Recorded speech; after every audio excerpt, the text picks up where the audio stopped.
The softest voice in the city just woke up the most dangerous man alive. At 3 a.m., trembling in bunny slippers and an oversized sweater, Elena Hart did the unthinkable. She knocked on the door of Adrian Voss, a man whose name alone made grown men go silent. Her hands shook. Her voice cracked. But when he offered her money to disappear, she quietly dropped it at his feet and walked away. That single act of courage lit a fuse neither of them saw coming, one that would turn her invisible life into a battlefield, and his empire into something he'd risk everything to protect. Now let's begin. The apartment building on 5th and Brennan was the kind of place people moved to when they'd given up on being noticed. Cracked tiles in the lobby, flickering hallway lights. The elevator hadn't worked in 3 years. Elena Hart had lived there for 18 months, and in all that time she'd perfected the art of being invisible. She worked at the Hartwell Museum as a junior art restorer, delicate work that required steady hands and absolute silence. Her colleagues barely knew her name. She ate lunch alone, kept her head down, and spoke only when absolutely necessary. Her apartment was small, neat, and filled with books she'd read 100 times. She had no social media, no close friends, no one who'd notice if she disappeared. That was exactly how she wanted it. Until Adrian Voss moved in upstairs. The first night, the music started at midnight, a deep throbbing bass that rattled the light fixtures and made her teacups tremble on their shelves. Elena lay in bed, staring at the ceiling, waiting for it to stop. It didn't. At 2 a.m., she pressed a pillow over her head. At 3, she was still awake, her heart pounding with exhaustion and something that felt dangerously close to anger. The second night was worse. Heavy footsteps, voices, laughter that sounded wrong, too sharp, too controlled. The bass started again at 1 a.m. and didn't stop until dawn. By the third night, Elena was unraveling. She sat at her kitchen table, hands wrapped around a mug of chamomile tea that had gone cold an hour ago. Her eyes burned. Her whole body ached with the kind of bone-deep tiredness that made everything feel surreal. The bass pounded through the ceiling like a second heartbeat, and something inside her, something she'd spent years keeping small and quiet, finally snapped. Before she could talk herself out of it, Elena stood up. Her reflection in the darkened window startled her. Oversized gray sweater hanging off one shoulder, pajama pants with tiny moons on them, bunny slippers that had seen better days. Her dark hair was tangled, her face pale, and her eyes had the wild, desperate look of someone who hadn't slept in 72 hours. She looked ridiculous. She didn't care. Elena grabbed her keys, not because she needed them, but because holding something solid made her feel slightly less like she was about to float apart, and stepped into the hallway. The building was different at 3 a.m. The fluorescent lights buzzed with a sound that seemed louder in the silence. Someone's TV murmured behind a closed door. The air smelled like old carpet and someone's leftover Chinese food. Elena's slippers made soft shuffling sounds against the floor as she approached the stairwell. Her hand was shaking when she gripped the railing. "You don't have to do this," a voice in her head whispered. "Go back to bed. Put in earplugs. This isn't worth it." But her feet kept moving, one step, then another. The music grew louder as she climbed. By the time she reached the 4th floor, she could feel it vibrating through the soles of her slippers. The hallway was identical to hers, same worn carpet, same flickering lights. But somehow it felt different, colder. The music was coming from apartment 4C, directly above hers. As Elena approached, she noticed details that made her stomach tighten. The door was reinforced. She could see the heavy-duty hinges, the commercial-grade lock.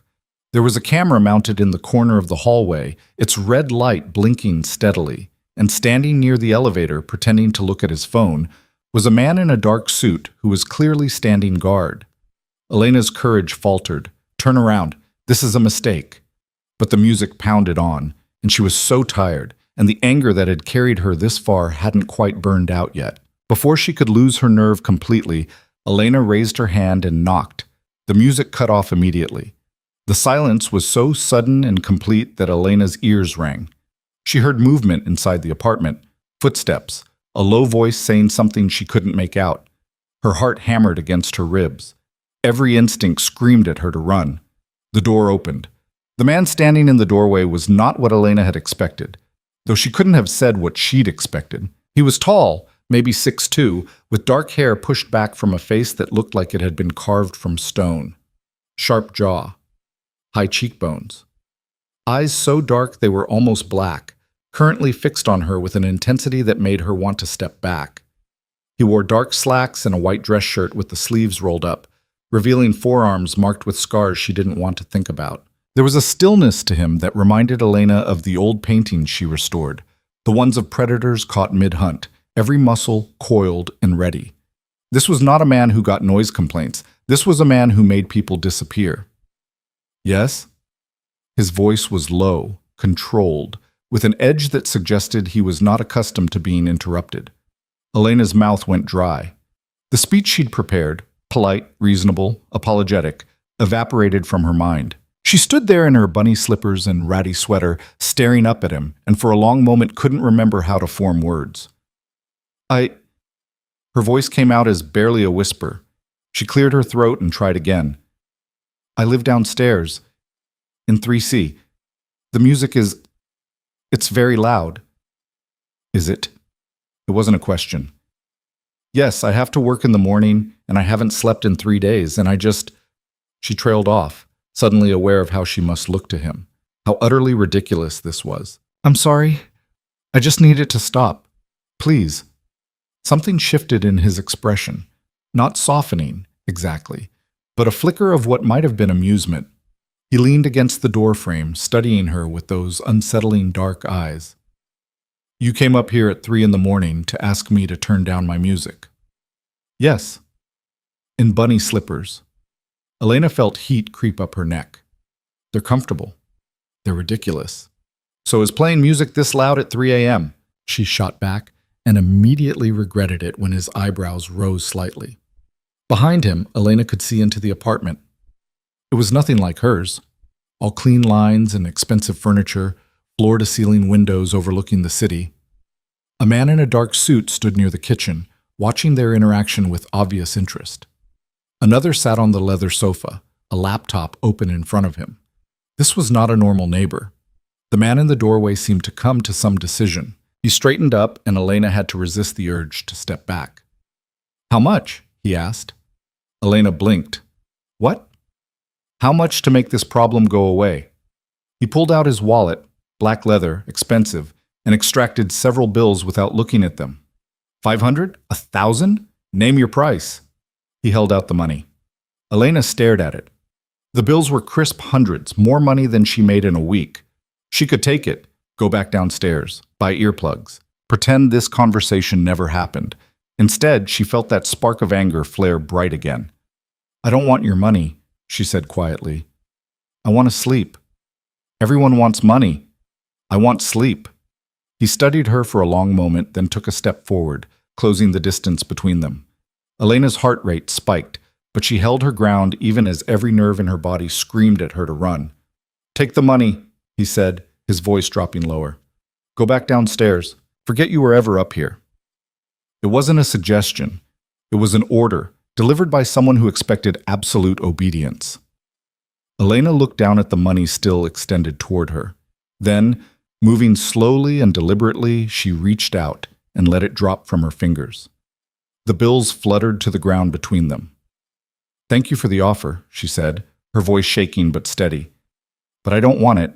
I just want quiet. That's all. The silence that followed was profound.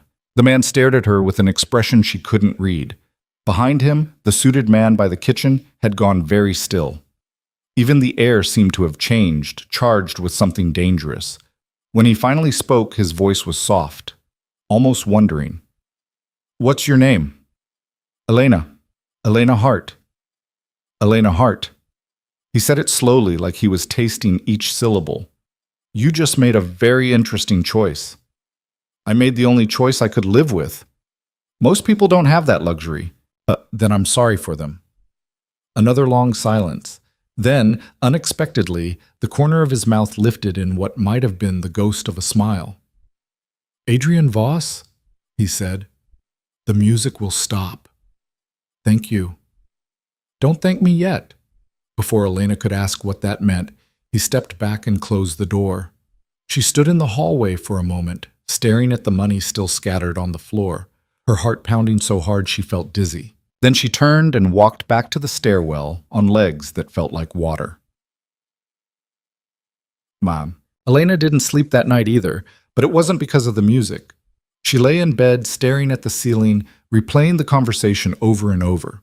The way Adrian Voss had looked at her, the casual way he'd offered her money, the strange expression on his face when she'd dropped it. You just made a very interesting choice. What did that mean? Elena rolled onto her side, hugging a pillow to her chest. She should feel relieved. The music had stopped. The apartment above her was completely silent now. She'd gotten what she wanted. So why did she feel like she'd just stepped onto a path she couldn't see the end of? The next morning, Elena dragged herself to work on 3 hours of restless sleep. The museum was quiet, as always, and she threw herself into her current project, a 17th century oil painting that had suffered water damage along one edge. The work was meticulous, requiring absolute focus, and for a few hours she managed to forget about bunny slippers and dangerous men with dark eyes. Elena? She jumped, nearly dropping her fine-tip brush. Doctor. Patricia Chen, the head curator, stood in the doorway of the restoration lab with an apologetic smile. Sorry, didn't mean to startle you. There's a delivery for you at the front desk. A delivery? Elena frowned. She hadn't ordered anything. Apparently, they were very insistent it go directly to you. Elena set down her brush and followed Dr. Chen to the lobby, her confusion growing with each step. The museum receptionist, Marcus, was standing next to a massive floral arrangement, easily 3 feet tall, filled with white roses, lilies, and orchids that must have cost a small fortune. These just came for you, Marcus said, eyebrows raised in obvious curiosity. Someone's got a secret admirer. Elena felt her stomach drop. The card was tucked among the flowers, her name written in elegant script on the envelope. With shaking fingers, she opened it. An apology for the inconvenience. Avi Elena? Dr. Chen was watching her with concern. Are you all right? You've gone very pale. I'm fine. Elena's voice sounded strange to her own ears. Just surprised. Well, they're absolutely gorgeous. Who are they from? Just a neighbor, Elena managed, apologizing for being loud. Some neighbor. Marcus whistled low. These had to cost at least $500. Elena stared at the flowers, her heart sinking. This wasn't an apology. This was a statement, a reminder, a very expensive way of saying, I know where you work. The flowers were just the beginning. Over the next 3 days, Elena became hyper-aware of being watched. Nothing she could point to directly, just a feeling that crawled up her spine whenever she left her apartment. A dark car that seemed to be parked on her street every morning. A man in a coffee shop who looked away too quickly when she glanced his direction. She told herself she was being paranoid, told herself that Adrian Voss had better things to do than keep tabs on a junior art restorer who'd asked him to turn down his music. Then she walked out to her car on Thursday morning and stopped dead. Every window had been smashed, the tires were slashed, and spray painted across the hood in dripping red letters was a single word: soon. Elena stood on the sidewalk, her bag slipping from her shoulder, staring at the destruction. Around her, other residents were emerging from the building, their voices rising in shock and concern. Someone called the police. Someone else asked if she was okay. She couldn't answer, couldn't move, could barely breathe. Ma'am? Ma'am, are you all right? A police officer was standing in front of her, his young face creased with worry. Elena blinked, trying to focus. I don't understand. Who would do this? Do you have any enemies? Anyone who might want to scare you? Enemies. The word was almost funny. Elena barely existed in most people's lives. Who would go to this much trouble to frighten someone as insignificant as her? The answer whispered itself before she could stop it. Someone who knows you're connected to Adrian Voss. No, she heard herself say. No enemies. The officer didn't look convinced, but he nodded and went to join his partner photographing the damage. Elena stood there, hugging herself against the morning chill, feeling like the ground had just shifted beneath her feet. Miss Hart. The voice came from behind her, deep and calm and terrifyingly familiar. Elena spun around to find Adrian Voss standing at the edge of the growing crowd, looking completely out of place in his expensive dark suit and perfectly polished shoes. What are you doing here? She whispered. I think we need to talk. He glanced at the ruined car, his expression unreadable. Somewhere private. I'm not going anywhere with you. This wasn't random, Elena. The way he said her name, like he'd been saying it for years instead of days, sent a chill through her. What are you talking about? Your car. The message. His dark eyes met hers, and for the first time she saw something that might have been concern. This is a warning, and it's meant for me. Elena shook her head, backing away. That's insane. I don't have anything to do with you. I just asked you to turn down your music, and in doing so you made yourself visible. He stepped closer, lowering his voice so only she could hear. My world doesn't work like yours, Elena. In my world, the people around me are either protected or they're targets. Right now, you're the latter. Then leave me alone. Her voice cracked. Just leave me alone and this will stop. It won't. He said it with absolute certainty. They've already seen you, marked you, and walking away now would be the most dangerous thing I could do. Who's they? Adrian's jaw tightened. People who want to hurt me any way they can. And you. He broke off, something shifting in his expression. You made an impression. Standing at my door in those ridiculous slippers, refusing my money like it meant nothing. They saw that. And now they want to know who you are and why you matter to me. But I don't matter to you. Elena was trembling now, from cold or fear or both. I'm nobody. I'm nothing. You're not nothing. He said it quietly, with a conviction that made her breath catch. And that's the problem. Before Elena could respond, a black SUV pulled up to the curb. The window rolled down, revealing the suited man she'd seen in Adrian's apartment. Sir, he said urgently, we need to move. Adrian didn't take his eyes off Elena. You have two choices. Come with me now. Let me protect you until this is handled. Or stay here, stay visible, and hope they lose interest before they do something worse than destroy your car. Those aren't real choices. No, he agreed. They're not. But they're the only ones you have. Elena looked at her ruined car, at the police taking statements, at the growing crowd of neighbors, all of them watching with morbid curiosity. She thought about her quiet, invisible life, the one she'd worked so hard to build, where no one noticed her, and she could disappear into her work, and her books, and pretend the world couldn't touch her, that life was already gone. She didn't know when it had ended, maybe the moment she'd knocked on Adrian's door, maybe the moment she'd dropped that money at his feet. But standing here on the sidewalk with her breath fogging in the November air, Elena understood that going back was no longer an option. If I go with you, she said slowly, this doesn't mean I'm yours to control. Something flickered across Adrian's face, surprise maybe, or approval. Understood. And when this is over, you can go back to your life. I give you my word. Elena didn't know if she believed him, didn't know if she even believed in promises anymore. But she looked at the word soon spray-painted across her car hood and made her choice. Okay, she whispered. Okay. Adrian's hand settled at the small of her back, not pushing, just guiding, as he led her toward the SUV. The touch was warm through her thin jacket, possessive in a way that should have frightened her more than it did. One more thing, he said as they reached the vehicle. From now on, you don't go anywhere alone. You don't make decisions without consulting me first. And you don't, under any circumstances, try to handle this yourself. Elena stopped walking. I thought you said I wasn't yours to control. You're not. But if you want to survive what's coming, you'll follow my rules. She should have argued, should have demanded her independence, her autonomy, all the things she'd spent years carefully protecting. Instead, she heard herself ask, what is coming? Adrian opened the SUV door, his expression grim. A war I've been trying to avoid for 5 years. And you, Elena Hart, just became the spark that lights the fuse. The penthouse apartment was nothing like the one on the 4th floor. 20 stories above the city, floor-to-ceiling windows offered a view that stretched from downtown to the river. The furniture was modern and expensive, all clean lines and dark leather. Abstract art hung on the walls.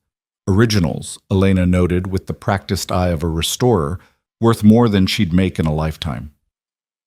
Your room is through there, Adrian said, gesturing to a hallway. Thomas will bring up your things from your apartment. Elena turned to stare at him.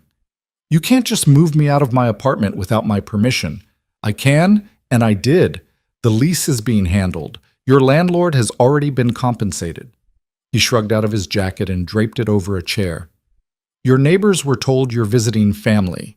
The museum received notice that you're taking a leave of absence for personal reasons. You had no right. I had every right. Adrian's voice hardened. The moment you knocked on my door, you entered my world. And in my world, Elena, I protect what's mine. I'm not yours. No, he agreed. But you're under my protection, which amounts to the same thing. For now. Elena's hands balled into fists at her sides. She wanted to scream, to rage, to throw something at his calm, controlled face. Instead, she took a deep breath and asked, Why? Why what? Why does any of this matter to you? I'm nobody. You said so yourself. I'm just someone who had the audacity to complain about loud music. Why not let them have me? Why go to all this trouble for someone who means nothing? Adrian was quiet for a long moment, studying her with those dark, unreadable eyes. When he finally spoke, his voice was soft. Because when I offered you money, enough money to solve whatever problems you might have had, you dropped it at my feet like it was worthless. Because you stood at my door in bunny slippers and refused to back down even though you were terrified. Because in 5 years of running this city, I have never met anyone who looked at me the way you did. And how did I look at you? Like I was just a man who needed to turn down his music. He smiled, but there was something dangerous in it. Do you have any idea how rare that is? Elena swallowed hard. I didn't know who you were. I know. That's what made it interesting. And now? Now you're a problem that needs solving. A complication in a game that was already too complicated. Adrian moved to the windows, hands in his pockets, silhouetted against the city lights. My associates think I should eliminate the risk. Send you somewhere far away where you can't be used against me. Fear spiked through Elena's chest. And what do you think? I think... He turned to face her, and in the dim light his features seemed softer, younger, almost vulnerable. I think I want to know what you see when you look at me now. It was the last question Elena had expected. She stood there in her wrinkled work clothes, exhausted and frightened and so far out of her depth she couldn't see the surface anymore, and tried to answer honestly. I see someone dangerous, she said slowly. Someone who controls things. Someone who's probably done terrible things. She paused. But I also see someone who kept his word. The music stopped. And you're protecting me even though it complicates your life. So I don't know what that makes you. Smart woman. Confused woman. That too. Adrian's phone buzzed. He glanced at it, his expression hardening. I have to go. Thomas will be outside your door. Don't leave this apartment. Don't call anyone. Don't do anything. I understand. He studied her for a moment longer, then nodded and headed for the door. He was halfway there when Elena's voice stopped him. Adrian? He turned. Who wants to hurt you badly enough to destroy a stranger's car? His smile was cold. In my line of work, Elena, that's a very long list. But the man who ordered this particular hit, his name is Marcus Volkov, and he's been trying to kill me for 5 years. The first night in the penthouse, Elena didn't sleep at all. She lay in the massive bed, silk sheets, down comforter, more pillows than one person could possibly need, and stared at the ceiling, her mind racing. Everything she'd built, every carefully constructed wall that kept her safe and separate from the world, had crumbled in less than a week. And it had started with bunny slippers and loud music. Around 3 a.m., she gave up on sleep and wandered into the main living area. The city spread out below, a constellation of lights that seemed to pulse with life she'd always kept at arm's length. Elena pressed her forehead against the cool glass and tried to remember what her life had been like a week ago. Quiet, simple, safe, lonely. The word whispered itself before she could stop it. She'd been lonely for so long she'd forgotten what anything else felt like. Forgotten what it meant to matter to someone, to be seen, to exist as more than a shadow moving through carefully controlled spaces.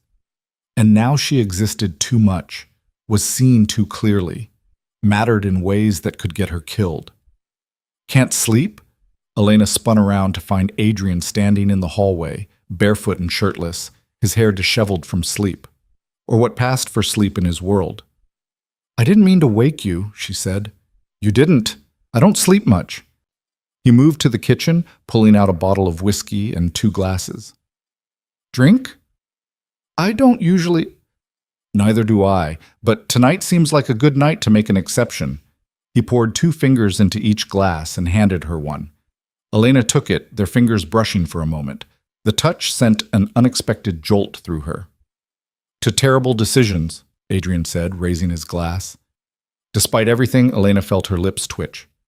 "Is that what I am?" "The worst." He clinked his glass against hers. "But possibly the most interesting." They drank in silence for a moment. The whiskey burned going down, and Elena coughed. Adrian's expression softened with something that might have been amusement. "Not a drinker, then?" "Not really. I usually stick to chamomile tea." "Of course you do. What's that supposed to mean?" "It means you're exactly the kind of person who drinks chamomile tea at 3 a.m. while wearing bunny slippers and somehow manages to knock on the door of the most dangerous man in the city." He set down his glass. "You're either incredibly brave or incredibly foolish." "Maybe both." "Definitely both." Elena looked down at her whiskey, swirling it gently. "Can I ask you something?" "You can ask. I may not answer." "What you do, the things that make you dangerous, is it worth it?" Adrian was quiet for so long Elena thought he wasn't going to respond. When he finally spoke, his voice was careful. "That's a complicated question." "I have time." "Do you?" He moved closer to the windows, his profile stark against the city lights.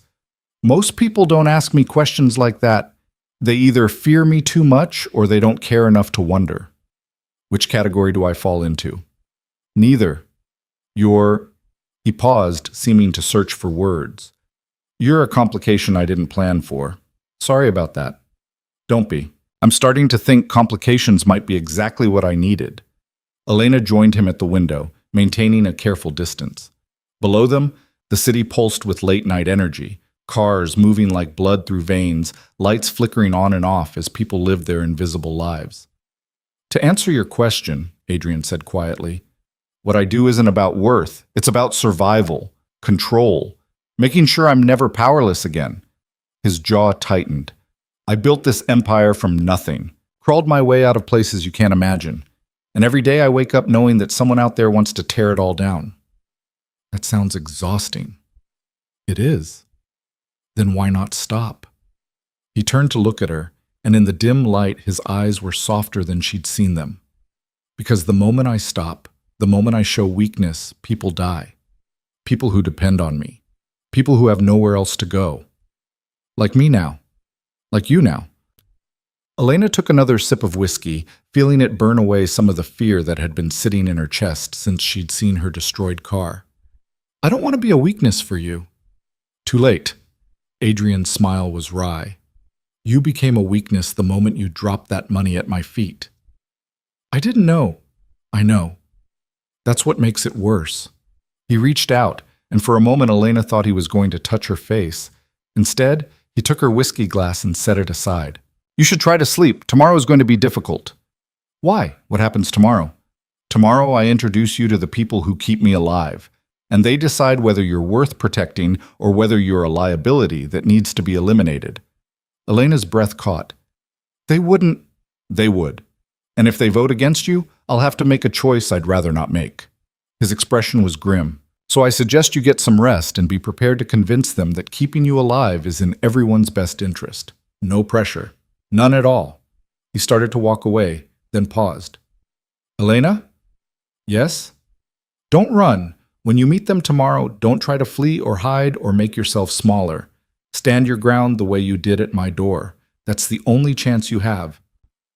Then he was gone, leaving Elena alone with the city lights and the terrible knowledge that her life now depended on convincing a room full of criminals that she was worth more alive than dead. Elena woke to sunlight streaming through floor-to-ceiling windows and the disorienting realization that she wasn't in her own bed. For a moment, she lay still, her mind struggling to piece together where she was and why silk sheets felt so foreign against her skin. Then memory crashed back. The destroyed car, Adrian's ultimatum, the penthouse that was now her cage. She sat up slowly, her body stiff from restless half-sleep. The bedside clock read 9:47 a.m. She'd managed maybe 3 hours of actual rest, her dreams filled with dark eyes and whispered warnings about choices that weren't really choices at all. A soft knock came at the door. "Miss Hart?"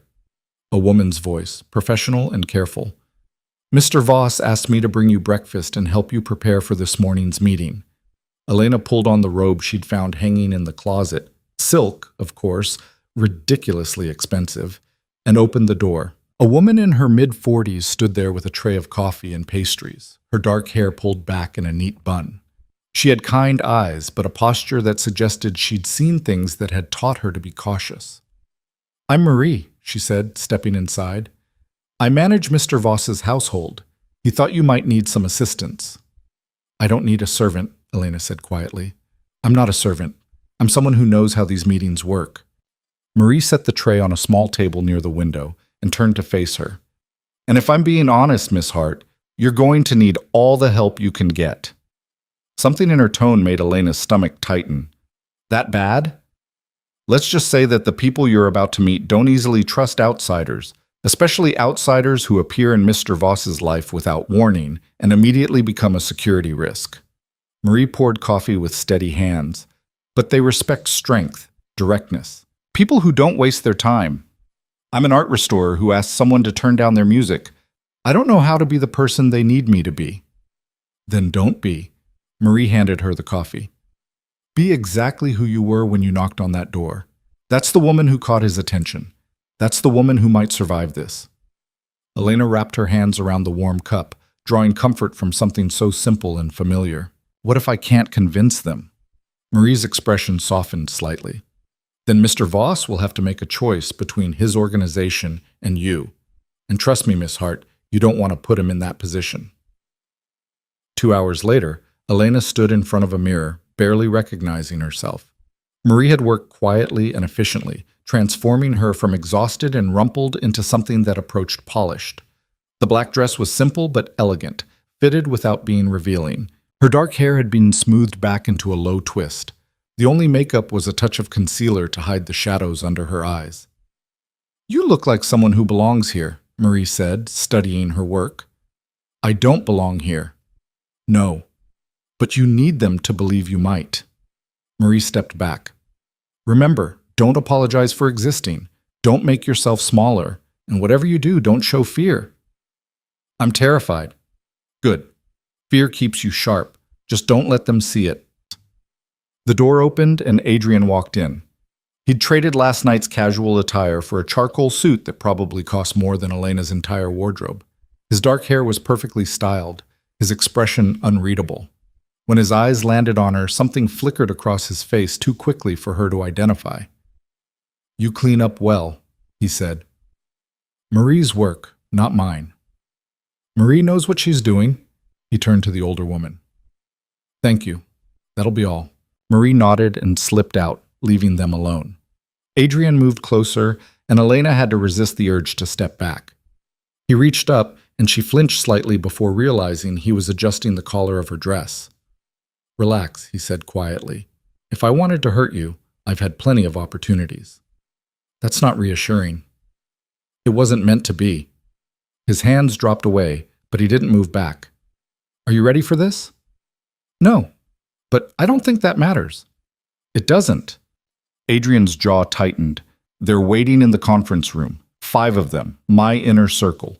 Each one has been with me since the beginning, and each one has veto power over major decisions. Like whether to protect me. Like whether to protect you." He studied her face, his dark eyes searching for something. "Thomas will argue you're a liability. Dmitri will want to send you away. Nina will probably suggest elimination as the cleanest solution. Marcus and James might go either way depending on how you present yourself." Elena's mouth went dry. "And you?" "I've already made my position clear. But if the vote goes against you, I'll have to choose between maintaining unity in my organization and keeping you safe. That's not a choice I want to make." "Then maybe you should let me go now, before it gets more complicated." "It's already complicated. The moment Volkov's people marked your car, You became part of this, whether either of us wanted it or not. Adrian's hand came up to cup her jaw, the touch gentle despite the calluses on his palm. But I need you to understand something, Elena.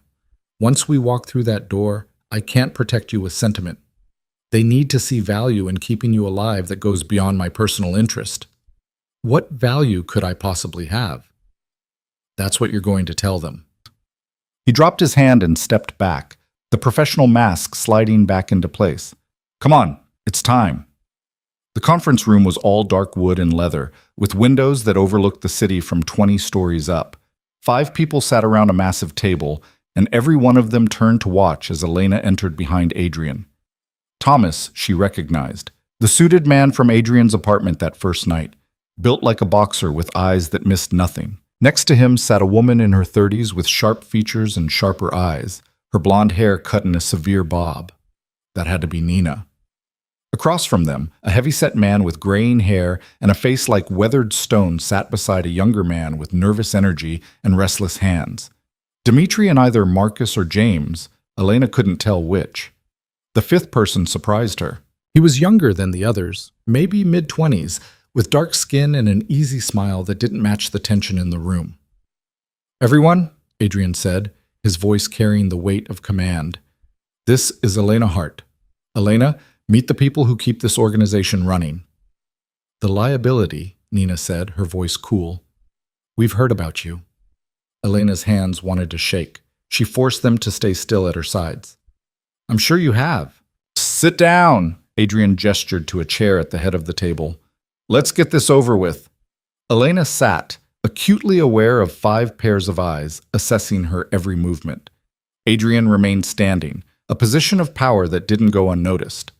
Thomas spoke first, leaning back in his chair with his arms crossed. Let me make sure I understand the situation. You knocked on Adrian's door at 3 a.m. to complain about noise. He offered you money. You refused. And now, less than a week later, you're living in his penthouse under armed guard because Volkov's people have marked you as a target. Does that about sum it up? Yes, Elena said quietly. And what exactly did you think would happen when you refused that money? I thought he'd turn down his music and I'd go back to bed. A snort of laughter came from the younger man. James, Elena realized. She actually thought that. Look at her face. This isn't funny, Nina cut in. We have a civilian living in Adrian's private residence, marked by our enemies, completely untrained and unprepared for what's coming. She's a walking security breach. She's also sitting right here, Elena said, her voice stronger than she felt. If you're going to discuss whether I live or die, at least have the courtesy to address me directly. The room went silent. Nina's eyes narrowed. You've got nerve, I'll give you that. I've got nothing else. Elena met her gaze steadily. I didn't ask to be here. I didn't ask for my car to be destroyed or my life to be turned upside down. But here I am, and apparently my survival depends on convincing you that I'm worth the trouble. So yes, I have nerve. It's the only asset I've got left. Dmitri leaned forward, his massive hands flat on the table. What do you do, Miss Hart? When you're not complaining to dangerous men about noise. I'm an art restorer. I work at the Hartwell Museum. An art restorer. He said it like he was tasting the words. You fix old paintings. I preserve them, repair damage, bring them back to what they were meant to be. And that's supposed to be valuable to us how? Elena took a breath, thinking fast. You asked me what I do. I restore things that everyone else thinks are beyond saving. I look at damage that seems catastrophic and find ways to repair it without destroying what makes the piece valuable in the first place. I work with patience, precision, and an understanding that rushing the process will only make things worse. Marcus, the one she'd finally identified by his quieter demeanor, tilted his head slightly. That's a metaphor. That's my job. How you interpret it is up to you. Clever, Thomas said, but he didn't sound impressed. But cleverness doesn't stop bullets, Miss Hart, and Volkov's people aren't going to care about your steady hands or your metaphors when they come for you. I know that. Do you? Nina leaned forward. Do you understand that by being here, you're not just a target, you're a weakness? Every resource we spend protecting you is a resource diverted from actual operations. Every moment Adrian spends worrying about your safety is a moment he's not focused on running this organization. I understand that I'm a problem. Elena's hands were shaking now, but she kept her voice level. But I also understand that I didn't become a problem by choice. Your enemy made me one, and sending me away or... She stumbled slightly over the next words. Eliminating me won't change the fact that they know I exist. It won't undo whatever message they were trying to send by destroying my car. So what do you suggest? Dmitri asked. We just accept this complication and hope for the best? I suggest you use it. The words came out before Elena had fully thought them through, but once they were out, she committed to them. You said I'm a weakness. Fine, make me look like one. Let Volkov's people think I'm important enough to Adrian that keeping me safe requires significant resources. Draw them out, make them overextend trying to get to me. Use you as bait, Nina said slowly. Use me as an asset. There's a difference. Thomas barked out a laugh. She's proposing we dangle her in front of our enemies like a worm on a hook. That's either very brave or very stupid. Probably both, Elena admitted. But at least it gives you something useful instead of just a liability to manage. Adrian, who had been silent throughout the exchange, finally spoke. No. Every eye in the room turned to him. Adrian, Thomas started. I said no, we're not using her as bait. We're not putting her in a position where Volkov's people can get to her. His voice was hard, leaving no room for argument. Find another way to draw them out. There might not be another way, Nina pointed out. She's right that eliminating her doesn't solve the problem.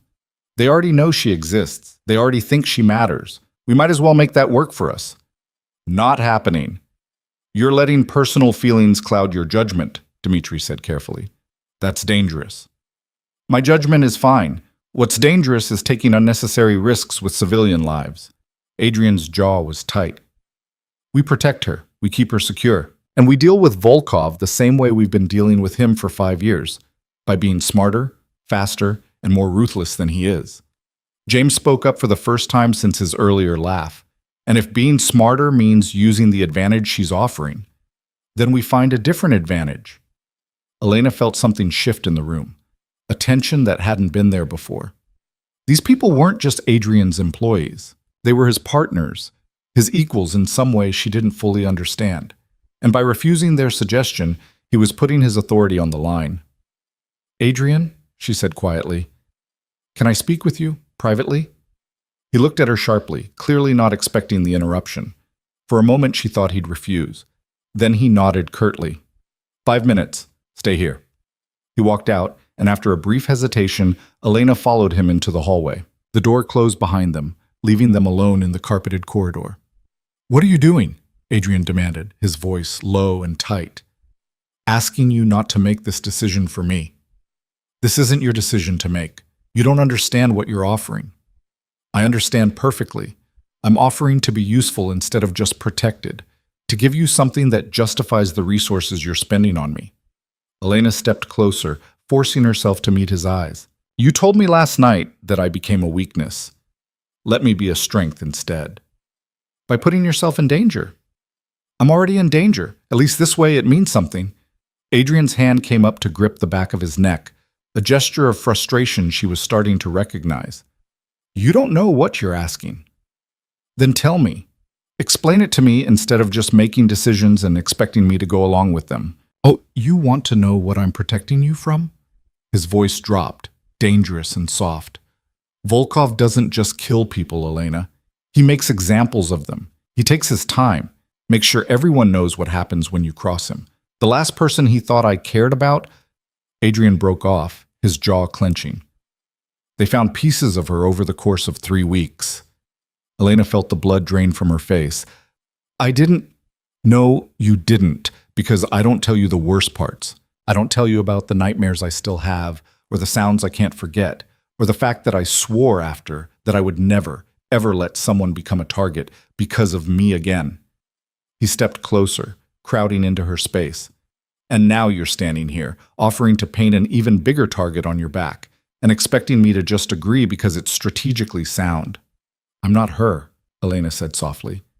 Whoever she was, whatever happened, I'm not her. I know that. Then trust me to make my own choices, even if they scare you. They don't scare me. They terrify me. Adrian's hand came up to cup her face, his thumb brushing across her cheekbone. You have no idea what you've become in less than a week. What have I become? Something I can't afford to lose. The words hung between them, heavy with meaning neither of them was ready to examine too closely. Elena's breath caught, her heart hammering against her ribs. This close, she could see flecks of gold in his dark eyes, could feel the heat radiating from his body, could smell expensive cologne mixed with something uniquely him. Adrian? The door opened. Thomas stuck his head out. We need a decision. Nina's getting impatient. Adrian stepped back, the moment breaking. His expression shifted back to the controlled mask he wore like armor. We're coming. Back in the conference room, Elena took her seat with new resolve. Adrian remained standing, his hands braced on the back of his chair. Here's what's going to happen, he said, his voice carrying absolute authority. Elena stays under protection.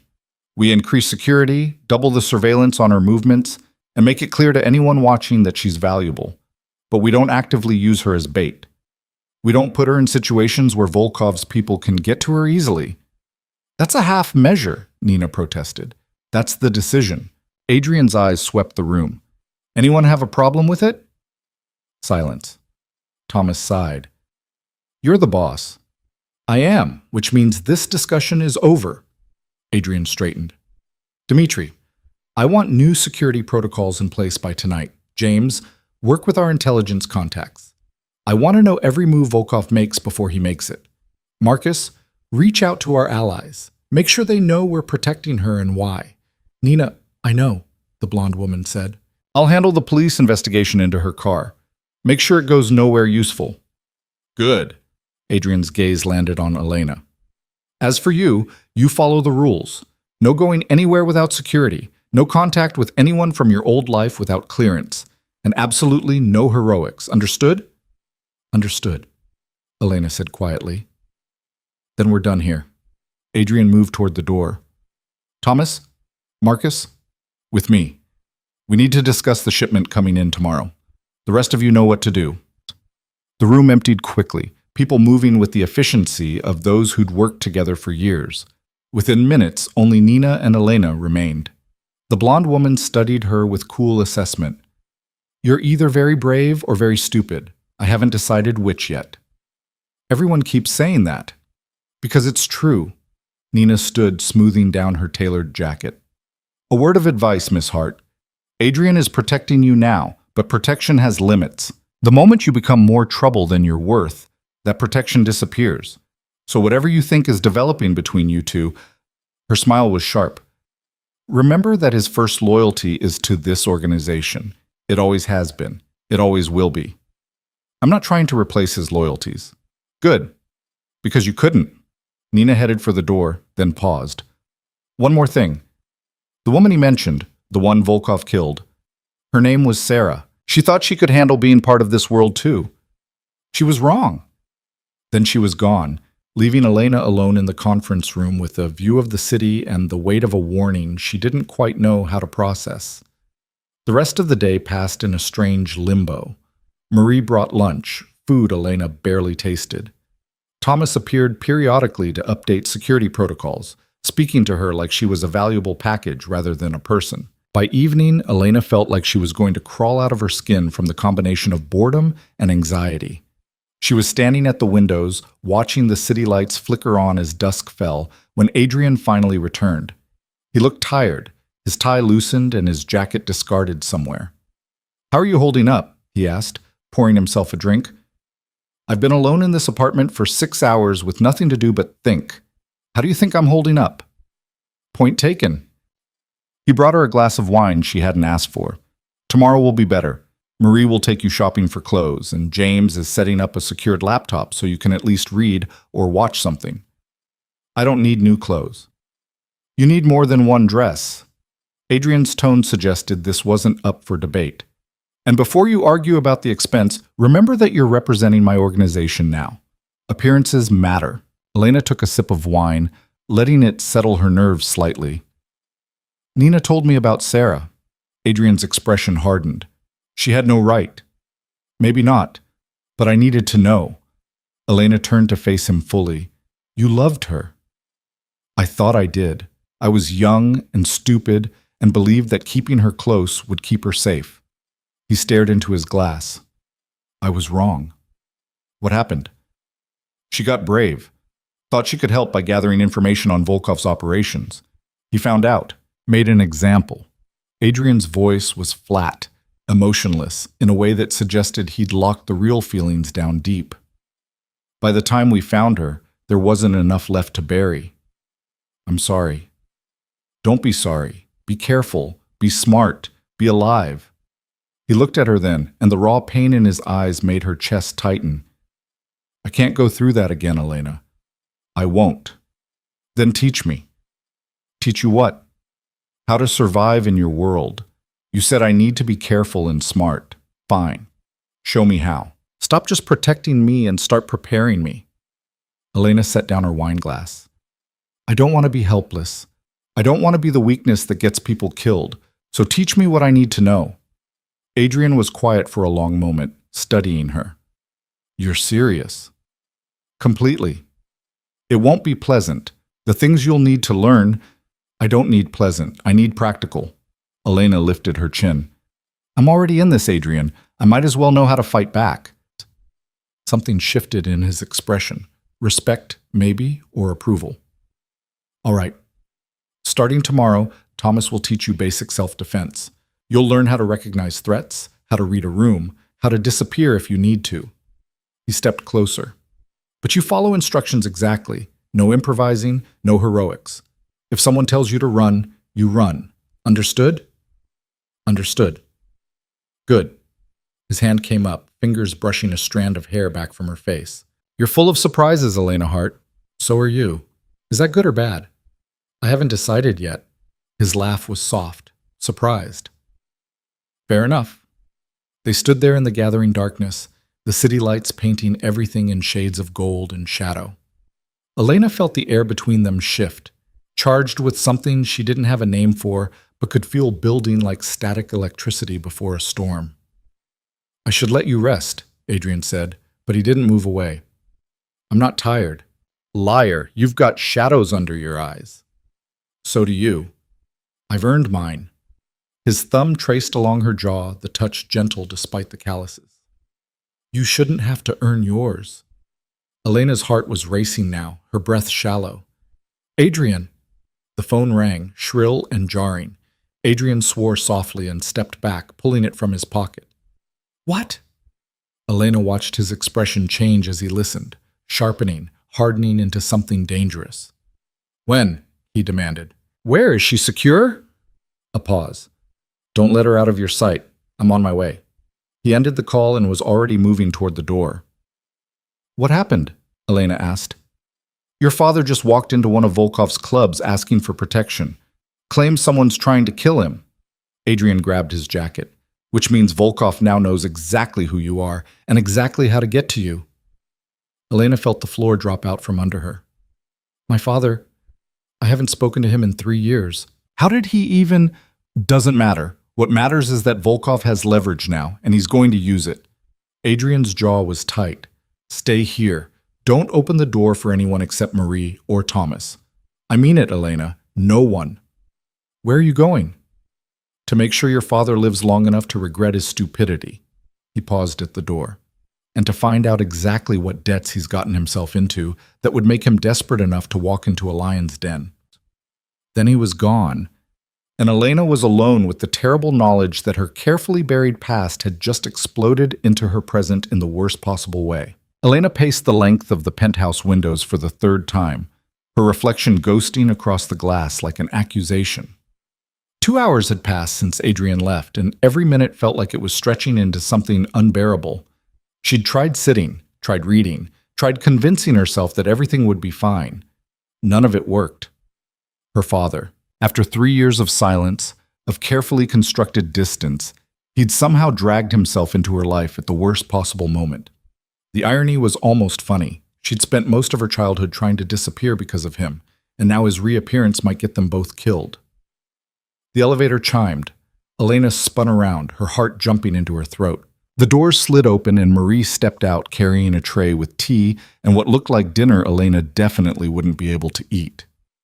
"You're going to wear a hole in that carpet," Marie said mildly, setting the tray down. "And before you ask, I don't have any updates. Mr. Voss will call when there's something to report. It's been 2 hours." "These things take time. Negotiations, discussions." Marie poured the tea with steady hands. "Your father walked into a very complicated situation. Extracting him without making things worse requires finesse." Elena laughed, the sound sharp and bitter. "My father doesn't know the meaning of finesse. He knows gambling, drinking, and making promises he can't keep. That's about it." "You're not close." "That's an understatement." Elena wrapped her arms around herself. "I left home the day I turned 18 and never looked back. Changed my phone number, moved cities, built a life where he couldn't find me. And now he's found you anyway." Marie handed her the tea. "Family has a way of doing that, no matter how far you run." "He's not family. He's just the man whose mistakes I've spent a decade trying to escape." Elena took the cup but didn't drink. "What kind of debts do you think he's gotten into?" "The kind that make men walk into Marcus Volkov's territory begging for protection." Marie's expression was carefully neutral. "Which means they're significant and recent." The words settled heavy in Elena's chest. She thought about her father, always chasing the next big score, the next sure thing, the next opportunity that would fix everything. She'd lost count of how many times they'd moved when she was a child, always one step ahead of whoever he'd borrowed from this time. By the time she was 16, she'd learned to pack a bag and be ready to leave within an hour. By 18, she'd learned to leave him behind entirely. "If Volkov has him," Elena started, "then Mr. Voss will negotiate his release. That's what he's doing right now." Marie moved to the windows, looking out at the city. "Though I'll be honest with you, Miss Hart, your father put himself in this position, and the price for getting him out might be higher than you want to pay." "What do you mean?" "I mean that Volkov doesn't do anything without expecting something in return. If he's holding your father, it's because he wants leverage. And the best leverage he could possibly have right now is you." Elena's hands tightened on the cup. "You think this is a trap?" "I think your father showing up right now at Volkov's club claiming he needs protection, it's awfully convenient timing." Marie turned to look at her. "I'm not saying he's working with Volkov. I'm saying Volkov is very good at recognizing opportunities and using them." Before Elena could respond, her phone buzzed. The new one Thomas had given her that morning with exactly 3 contacts programmed in. Adrian's name flashed on the screen. She answered immediately. "What's happening?" "Your father is alive. Drunk, terrified, and babbling, but alive." Adrian's voice was tight with controlled anger. "He owes Volkov's people $200,000, gambling debts accumulated over the past 6 months." Elena closed her eyes. "Of course he does. Volkov is offering a deal. He'll forgive the debt in exchange for a meeting with you. Public place, neutral territory, just to talk." "That's insane. You can't possibly think—" "I don't, which is why I'm negotiating something else." Background noise filtered through the phone, voices, movement. "But I need to know something first. How much do you care if your father lives or dies?" The question landed like a physical blow. Elena sank into the nearest chair, her mind spinning. "That's not fair. It's the only question that matters right now. Because if I tell Volkov no, your father is dead by morning. If I try to buy him out, Volkov will know we're desperate and raise the price to something impossible. And if I agree to the meeting, you put me exactly where he wants me." "Exactly." Adrian's voice softened slightly. "So I'm asking you, Elena, what do you want me to do?" Elena thought about her father. Remembered him missing her school plays because he was at the track. Remembered moving in the middle of the night because the landlord was coming for rent they didn't have. Remembered being 12 years old and having to call her father's bookie to beg for more time because he'd passed out drunk and there was no one else to do it. She also remembered him teaching her to ride a bike, making her pancakes on Saturday mornings when things were good. The way he'd cried when her mother left, broken and ashamed and promising he'd do better. He never did better. But he was still her father. "I can't let him die," she said quietly. "Even after everything, I can't." I was afraid you'd say that. Adrian sighed. All right, here's what's going to happen. I'm going to offer Volkov money for your father's debts. Not all of it, just enough to show good faith. In exchange, he releases your father to my custody, and we negotiate a payment plan for the rest. Will he agree to that? Probably not, but it buys us time while I figure out what he really wants. A pause. And Elena? Whatever happens next, you stay in that apartment.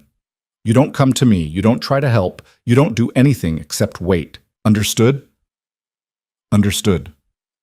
I mean it. No heroics. I heard you. Good. I'll call you when I know more. He hung up before she could say anything else. Elena sat there with the phone in her hand, staring at Marie's worried face, and tried not to think about all the ways this could go wrong. It was nearly midnight when the elevator chimed again. This time it was Thomas, his expression grim and his suit jacket missing. There was blood on his shirt cuff. Elena was on her feet immediately. What happened? Your father is downstairs in the car, alive but not exactly coherent. Thomas moved to the liquor cabinet and poured himself 3 fingers of whiskey.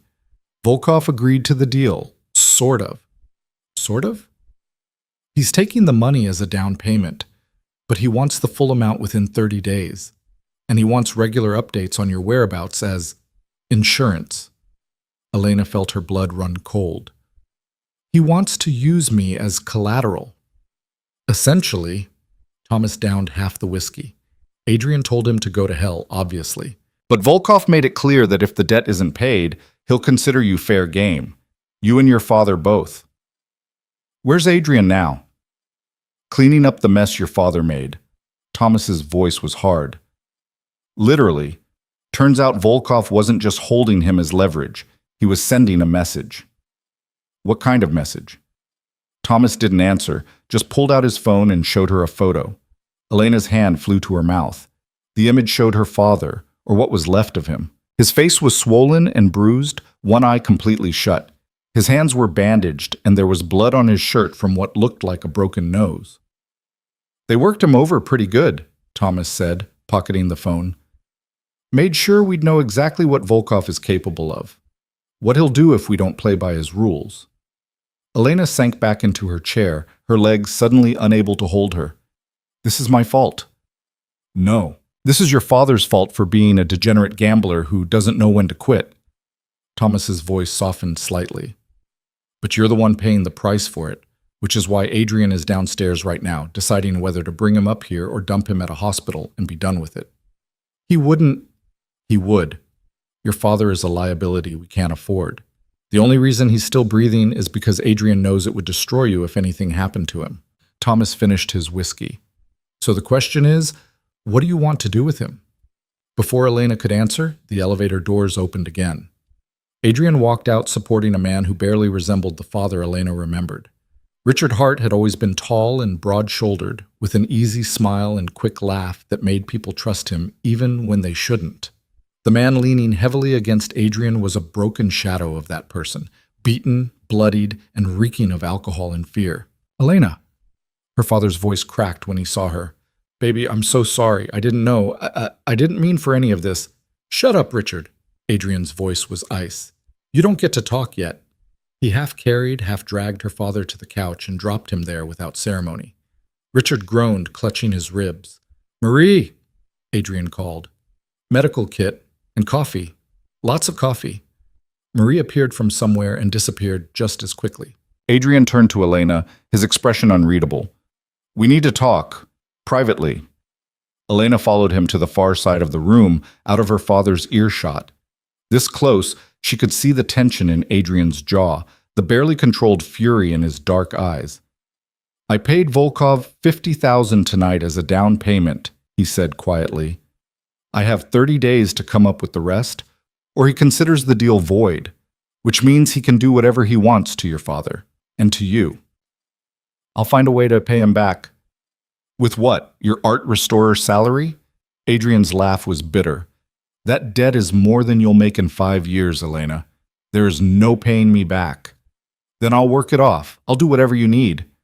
What I need is for you to understand that this just got exponentially more complicated. He ran a hand through his hair, disrupting the perfect styling. Volkov knows about you now, knows you matter to me, and he's going to use that knowledge in every way he can. So what do? We keep you safe. We keep your father locked down somewhere he can't cause more damage. And we figure out what Volkov really wants. Because I guarantee it's not just money. Adrian glanced over at Richard, his expression disgusted. Did he ever tell you what he does for a living? He gambles, loses, moves on. That's what he's always done. Not anymore. For the past year, he's been running a moderately successful sports betting operation out of Atlantic City. Not legal, but not important enough for anyone to shut down either. Adrian's eyes were hard. Until 6 months ago, when he started borrowing money from Volkov's loan operation to cover losses he couldn't afford. Elena felt the pieces clicking together. Volkov wants the betting operation. Volkov wants leverage in Atlantic City. Your father's operation is small but established, with connections Volkov can exploit. The gambling debts were just a way to get hooks into him. Adrian moved closer, his voice dropping. And now he has hooks into you too, which makes you valuable in ways that have nothing to do with your father. I don't understand. You're Adrian Voss's weakness, the art restorer who somehow got under his skin in less than a week, the woman he's protecting at considerable expense and risk. Adrian's hand came up to cup her face, his thumb brushing her cheekbone.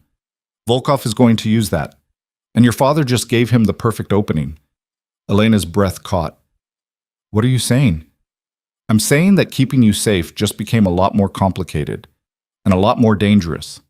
His other hand settled on her waist, drawing her closer. I'm saying that every instinct I have is telling me to send you far away where Volkov can't touch you, but I know you won't go. You're right, I won't. Stubborn. Practical. Running won't solve this. Neither will staying, but at least if you run, you might survive. Elena looked up at him, at the man who'd become impossibly important in such a short time, and made a decision she knew she couldn't take back. I'm not running, I'm not hiding, and I'm not letting my father's mistakes define what happens next. She placed her hands flat against his chest, feeling his heartbeat through the expensive fabric of his shirt. You wanted to know what I see when I look at you? I see someone who keeps his word, someone who protects people even when it's inconvenient, someone who could have let my father die tonight but didn't because he knew it would hurt me. Don't make me into something I'm not, Elena. I'm not. I'm just seeing clearly for the first time in a long time. She stood on her toes, bringing them almost level. So teach me what I need to know. Make me useful instead of just protected. And let me help you figure out what Volkov really wants. Adrian's eyes searched her face, looking for something. You're serious about this? Completely. It could get you killed. Doing nothing could get me killed too. At least this way I'm part of the solution. He was quiet for a long moment, his hands tightening on her waist. Then, unexpectedly, he smiled. A real smile that transformed his face into something younger and less guarded. You're going to be trouble, aren't you? Probably. Good. He pulled her fully against him, and Elena's breath caught at the sudden intimacy. I'm tired of people who do exactly what they're told. It's boring. I should probably get back to my father. He can wait. He's not going anywhere. Adrian's voice dropped lower. But you need to understand something first. If you're doing this, really doing this, not just saying brave things to make yourself feel better, then you follow my rules. All of them. No exceptions. What rules? You train with Thomas every day. Hand-to-hand combat, weapons familiarization, threat assessment. You learn to shoot, to fight, to run when you need to. His thumb traced along her jaw. You don't go anywhere without security. You don't make contact with anyone from your old life. And you tell me the truth, always, even when it's difficult. That's it? One more thing. His eyes locked on hers. You don't sacrifice yourself trying to protect me or anyone else. If I give you an order to run, you run. If I tell you to hide, you hide. Your safety comes first, always, non-negotiable. Elena thought about arguing, thought about pointing out the hypocrisy of him demanding she prioritize her safety while he threw himself into danger. But the expression on his face stopped her.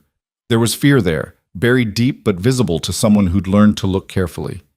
He'd lost someone before, and he was terrified of losing her the same way. Okay, she said softly. I promise. You promise what? Exactly. I promise to train, to follow your rules, to tell you the truth. She hesitated. And I promise to run if you tell me to, even if I don't want to. Even if you don't want to, he repeated. That's the most important part. A groan from the couch interrupted them. Richard was trying to sit up, his movements clumsy and pained. Elena, he called out, his voice thick. Baby, please, I need to explain. Adrian stepped back, the moment breaking. Deal with him. Find out what else he hasn't told us. I need to make some calls. He walked away, already pulling out his phone, leaving Elena to face the man who'd shaped so much of her childhood with his absences and broken promises. She crossed to the couch and sat in the chair across from him, maintaining distance. Up close, the damage was worse.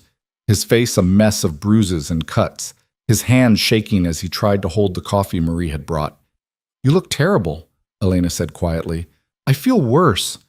Richard tried to smile, then winced. You look good, though. Grown up. Beautiful. Just like your mother. Don't. Don't what? Don't try to charm me. Don't try to make this about anything except what it is. Elena's voice was harder than she'd known she could make it. You owe dangerous people $200,000. You walked into their territory begging for help, and in doing so, you put a target on my back. So no, we're not doing the part where you tell me I'm beautiful and pretend this is a reunion. Richard's face crumpled. I didn't know they'd come after you, I swear, Elena. I had no idea you were connected to... He gestured vaguely at the penthouse. To any of this. How did you even find me? I didn't. I was looking for protection from Volkov, and someone mentioned that Adrian Voss had taken an interest in a woman named Elena Hart, who worked at the museum. I thought it couldn't be you. My Elena would never be involved with someone like him, but I was desperate, and I thought maybe if it was you, maybe you could help. He trailed off, tears streaming down his battered face. I'm sorry. I'm so sorry. Elena wanted to feel sympathy, wanted to feel something other than the cold anger that had settled in her chest. But looking at her father, broken and pathetic and still making excuses, all she felt was exhausted. What exactly did you do to owe that much money? I was running a sports book. Good business, steady income. But I got greedy. Started taking bigger bets, offering better odds than I could cover. When I lost big, I borrowed from Volkov's operation to stay afloat. Richard set down the coffee with shaking hands. I thought I could pay it back, thought the next season would turn around, but it just kept getting worse. So instead of walking away, you kept digging. I couldn't walk away. They made it clear that if I tried, they'd come after everyone I'd ever borrowed from, everyone I'd ever worked with. He looked at her with bloodshot eyes. I was trying to protect people. You were trying to protect yourself. Like always. That's not fair, but it's completely fair. You've spent my entire life making bad decisions and expecting other people to clean up the mess. The only difference now is that your mess might get me killed. Elena stood up. Adrian paid $50,000 tonight to keep you breathing.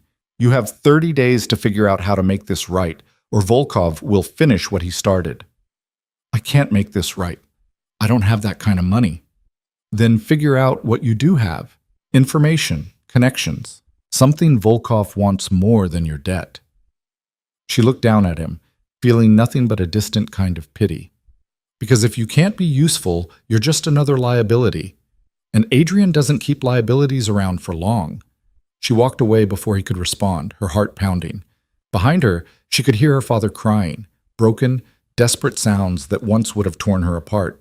Now they just felt like background noise. Adrian was in his office, phone pressed to his ear, his voice low and intense. He looked up when Elena entered, then held up one finger indicating he'd be done in a moment. I don't care what it costs, he was saying. I want every piece of information we have on Richard Hart's operation. Clients, bookies, connections, everything. And I want to know who else Volkov has been targeting in Atlantic City. Yes, by tomorrow. Good. He ended the call and set the phone down. How'd it go? About as well as expected. He's sorry. He didn't mean for this to happen, and he has no idea how to fix it. Elena sank into one of the leather chairs. He's useless. Most people are when they're that scared. Adrian came around the desk to perch on its edge, close enough that she could feel his body heat. But useless doesn't mean we can't use him. What do you mean? Your father has been running a betting operation for a year. He knows people, has connections, has information about Volkov's loan operation that could be valuable. Adrian's eyes were sharp. If we're smart about this, we can turn your father from a liability into an asset. He's too scared to be useful. Fear can be motivating. We just need to point it in the right direction. Adrian reached down and took her hand, his thumb tracing patterns on her palm. But that's tomorrow's problem. Tonight, you need rest. I can't sleep. Not with everything. Yes, you can. Because tomorrow, Thomas starts your training. And trust me, you're going to need every bit of energy you can get. Elena looked up at him, at the man who'd become her protector and her complication, and something she didn't have words for yet. Will you stay? Just for a while? Something shifted in Adrian's expression. Surprise, maybe, or pleasure. Are you sure? I'm not asking you to. I just don't want to be alone right now. With my father here and Volkov out there and everything feeling like it's spinning out of control, she squeezed his hand. Please. Adrian was quiet for a moment. Then he nodded. Okay, but just until you fall asleep. He followed her to her room, and for the first time since this all started, Elena felt something that approximated peace. She lay down on the bed, still fully clothed, and Adrian sat in the chair by the window, his presence a solid comfort in the darkness. Tell me something, Elena said quietly. Something real. Like what? I don't know. Something about you that isn't scary or dangerous or calculated. Adrian was quiet for so long she thought he wasn't going to answer. Then his voice came through the darkness, soft and almost vulnerable. When I was 8 years old, I wanted to be a pilot. Used to build model planes and hang them from my ceiling. Had this whole fantasy about flying away somewhere no one could touch me.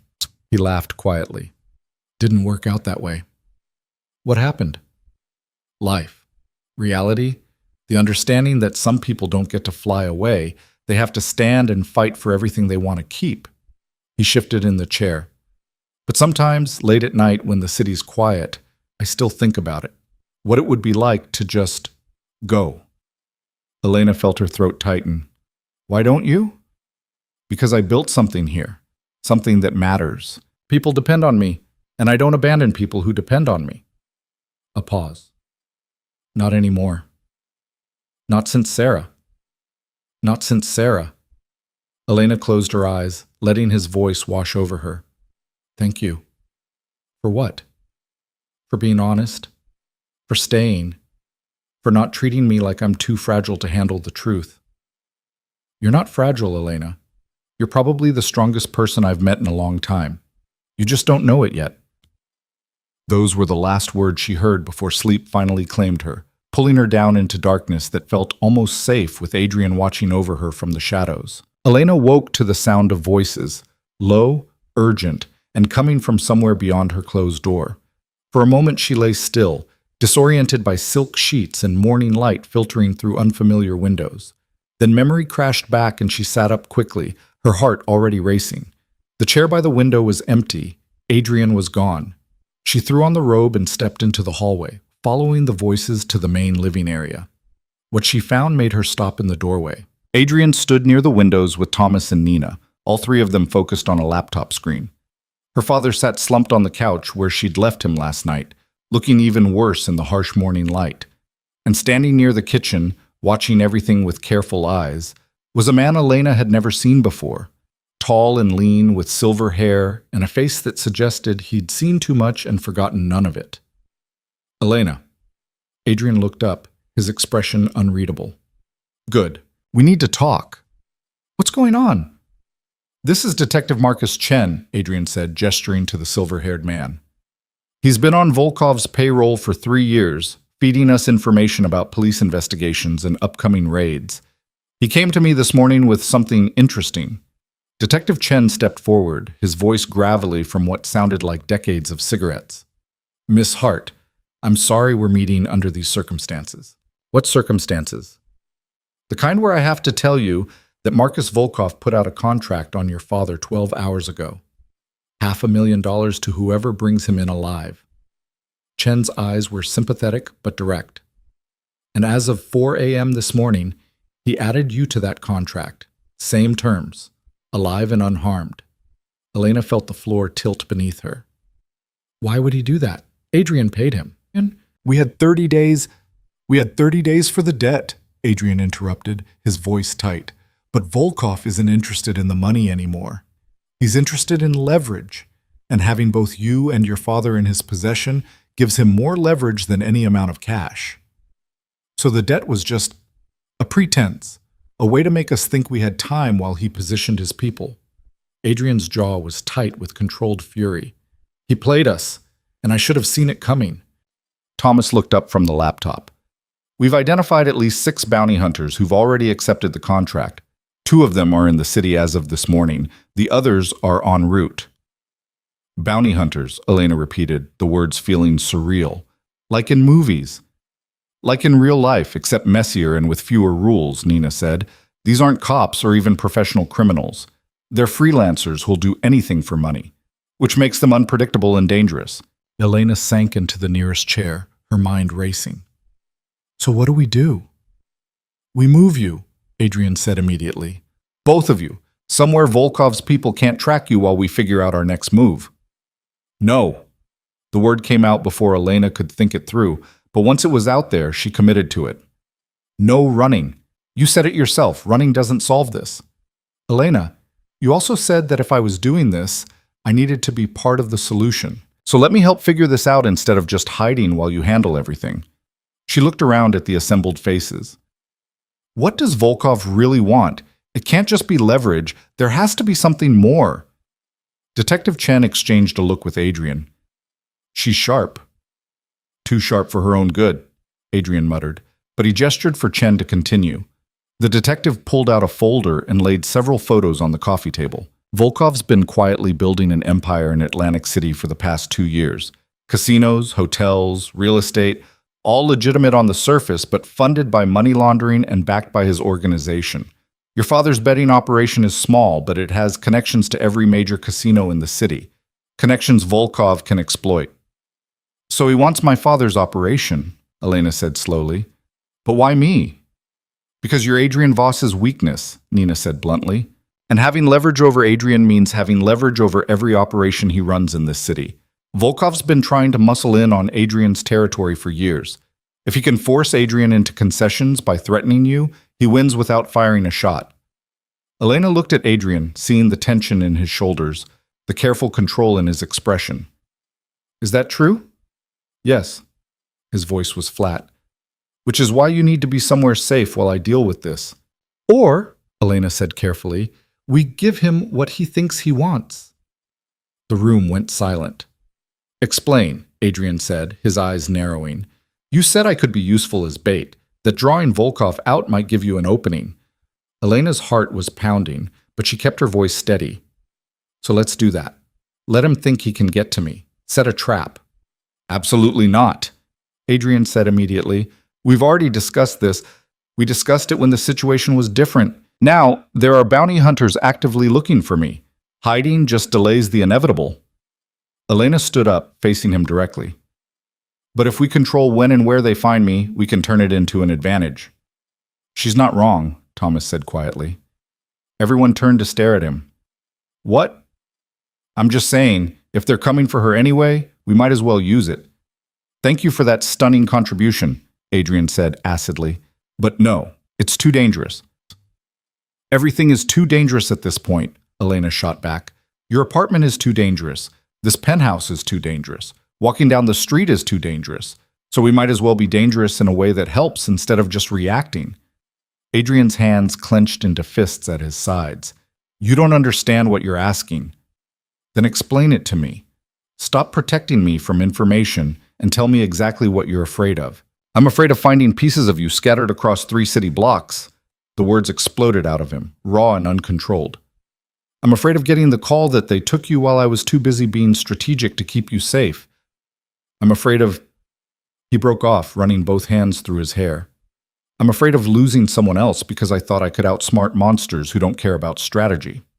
The room was completely silent. Elena could feel everyone's eyes on them, could sense the weight of what Adrian had just revealed. She crossed to him slowly, aware she was about to make a choice that would change everything. "I'm not Sarah," she said softly, placing her hands on his chest. "And I'm not asking you to sacrifice me for strategy. I'm asking you to trust me to be part of this.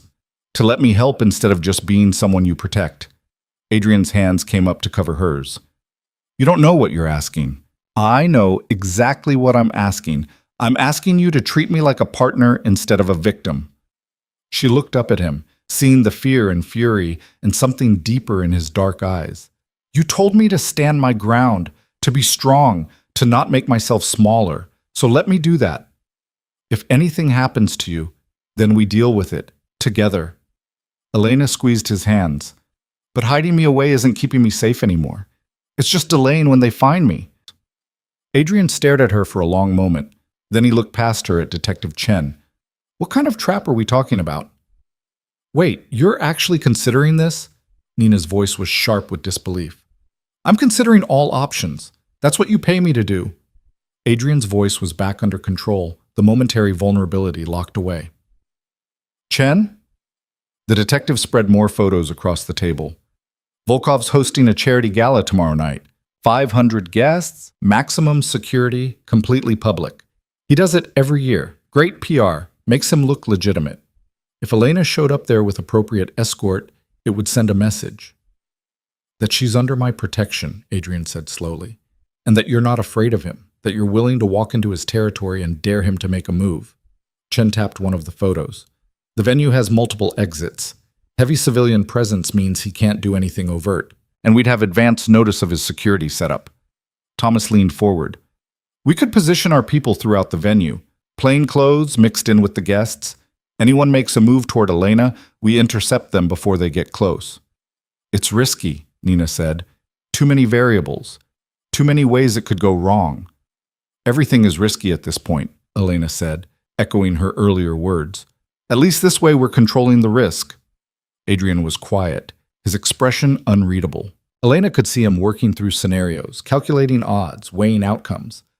Finally, he looked at her father, who'd been silent throughout the entire exchange.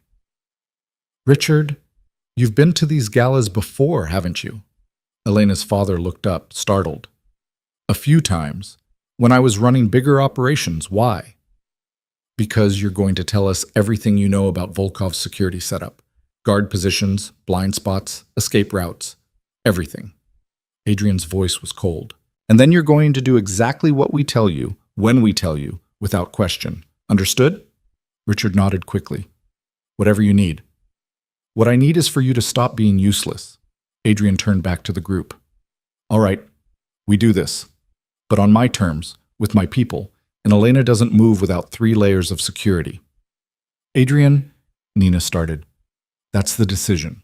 If anyone has a problem with it, speak now or accept it." His tone made it clear there was no middle ground. No one spoke. "Good. Thomas, I want full security protocols designed by tonight. Nina, reach out to our people inside Volkov's organization. I want to know his exact movements tomorrow, who he's meeting with, everything. Chen, get me blueprints of the venue and a list of everyone on the guest list." Adrian's gaze landed on Elena. "And you train with Thomas all day today. No arguments, no breaks. If we're doing this, you need to at least know how to defend yourself." The next 12 hours were the most exhausting of Elena's life. Thomas was a patient but demanding teacher, drilling her on basic self-defense moves until her muscles screamed and her mind went numb from repetition. "Again," he said for what felt like the 100th time. "Someone grabs you from behind. What do you do?" Elena repeated the motion, drop her weight, slam her elbow back, turn and strike. Thomas caught her arm easily, his expression neutral. "Better. But you're still hesitating. In a real situation, that hesitation gets you killed." He released her and stepped back. "Take 5.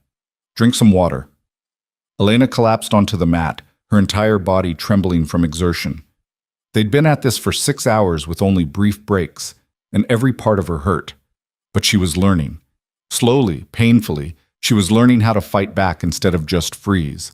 "You're doing good," Thomas said, sitting down beside her. "Better than I expected for someone who's never thrown a punch before." "That's a low bar." "True. But you're meeting it." He handed her a bottle of water. "Can I ask you something?" Sure.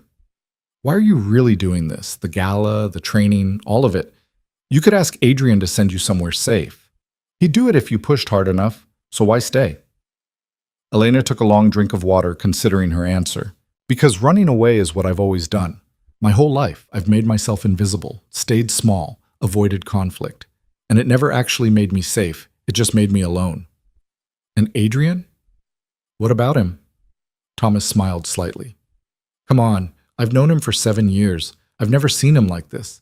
Never seen him willing to risk this much for anyone. We're not, Elena trailed off, not sure how to finish that sentence. Aren't you? Thomas stood up, offering her a hand.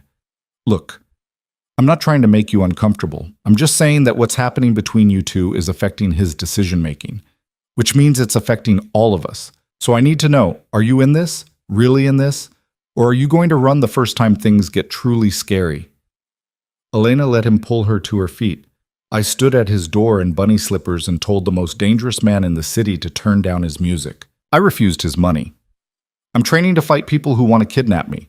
I'm planning to walk into my enemy's territory tomorrow night wearing a dress and heels and daring him to make a move. She met Thomas's eyes steadily. Does that sound like someone who runs?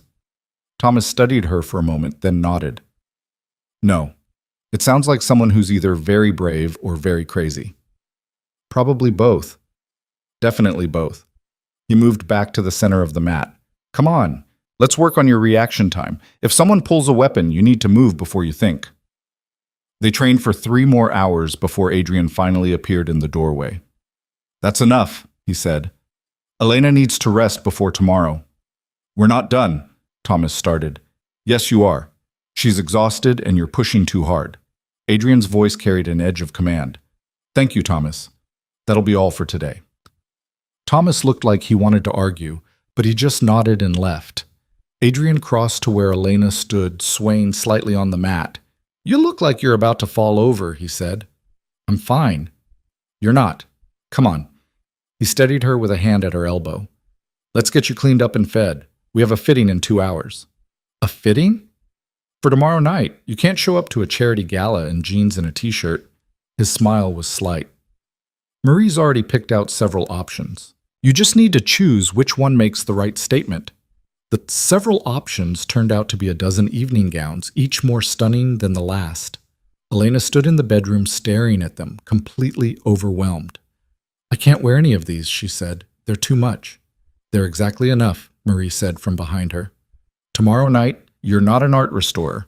You're Adrian Voss's companion, walking into hostile territory with your head held high. You need to look the part.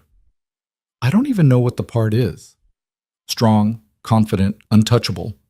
Marie pulled out a dress in deep emerald green, the fabric shimmering in the light. Try this one. 20 minutes later, Elena stared at herself in the mirror and barely recognized her reflection. The dress was stunning, off the shoulder, fitted through the bodice, flowing into a skirt that moved like water.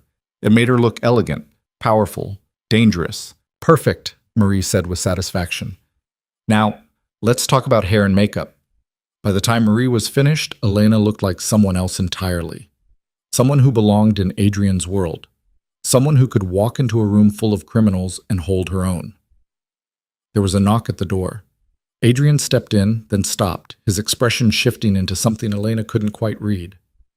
Well? She asked, suddenly nervous. Is it too much? It's perfect. His voice was rough. You're perfect. Marie smiled and slipped out, leaving them alone. Adrian moved closer, his eyes tracking over the dress, her hair, her face. Tomorrow night is going to be dangerous, he said quietly. You understand that, right? Once we walk through those doors, there's no backing out. I understand. Volkov will try to separate us, try to get you alone. You can't let that happen. I won't. And if something goes wrong, if you hear gunfire, if you see people running, if anything feels off, you find Thomas or one of our people and you let them get you out. You don't try to help. You don't try to be brave. You survive. That's the only thing that matters. Elena reached up and placed her palm against his jaw, feeling the tension there. I promise. But you need to promise me something too. What? That you'll be careful.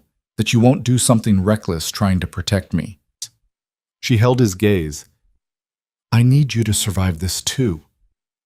Something flickered across Adrian's face, surprise maybe, or tenderness. He covered her hand with his, turning his head slightly to press a kiss to her palm. I'll do my best, he said softly. That's all I'm asking. They stood there for a moment, the space between them charged with everything they hadn't said. Then Adrian stepped back, the professional mask sliding into place. Get some rest. Tomorrow's going to be a long night. But Elena couldn't rest. She lay in bed staring at the ceiling, her mind racing through everything that could go wrong. Around midnight, she gave up and wandered into the main living area. Her father was still awake, sitting in the dark near the windows with a glass of what was probably whiskey. Can't sleep either? He asked when he saw her. No? Elena sat down in the chair across from him, maintaining distance. Are you scared? Terrified, but that's nothing new. Richard took a drink. I've been scared most of my life, Elena. Scared of losing, scared of winning, scared of what comes next. Fear's like an old friend at this point. That's a terrible way to live. I know, but it's the only way I know how. He looked at her, his battered face sad in the dim light. You're not like me. You're braver than I ever was. I'm not brave. I'm just tired of running. Same thing, sometimes. Richard set down his glass. I know I don't have the right to say this. I know I lost that right years ago when I chose cards and dice over being your father. But I'm proud of you. Of who you became despite me. Elena felt her throat tighten. Don't. I have to. Because tomorrow night, when we walk into that gala, there's a very real chance we don't walk out. And I need you to know, his voice cracked. I need you to know that you deserve better than me. Better than my mistakes and my debts and my cowardice. I know I deserve better. The words came out sharper than Elena intended, but she didn't soften them. I spent my whole childhood knowing it. Every time we moved in the middle of the night, every time you chose gambling over groceries, every time you promised you'd change and didn't. I'm sorry. Sorry doesn't fix anything. It never has. Elena stood up. But tomorrow night, you have a chance to do something right. To help instead of hurt, to be useful instead of just another problem to solve. So don't waste it. She walked back to her room before he could respond, her heart pounding and her eyes burning with unshed tears.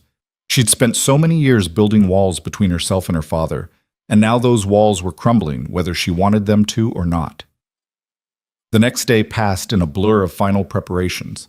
Thomas walked her through the security plan 3 times.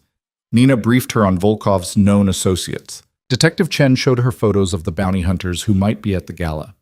If you see any of these faces, you alert someone immediately, he said. Don't engage, don't try to handle it yourself. I understand. I hope so.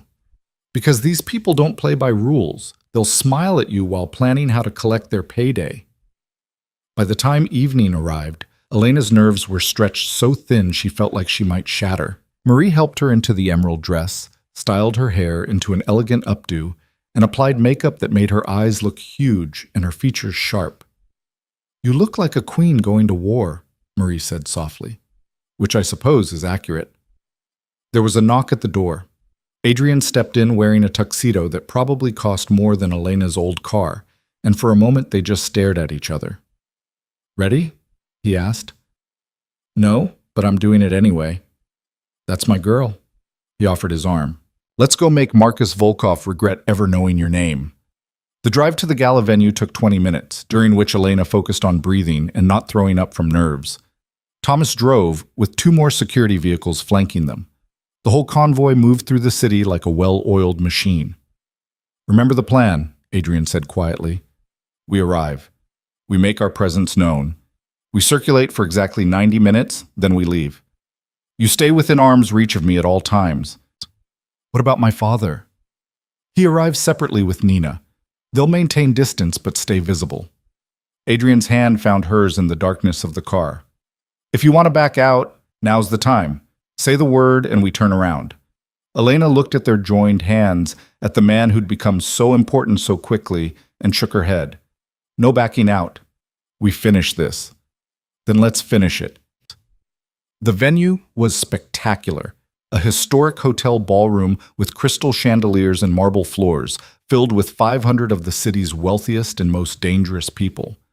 They entered through the main doors, and Elena felt every eye in the room turn to watch. Adrian's hand settled at the small of her back, warm and steady. Head up, shoulders back. You belong here. They descended the grand staircase together, and Elena felt the weight of all those stairs. But she kept her head high, her expression calm, her steps measured. By the time they reached the ballroom floor, she almost believed she belonged in this glittering, dangerous world. Mr. Voss, a waiter appeared with champagne. Welcome.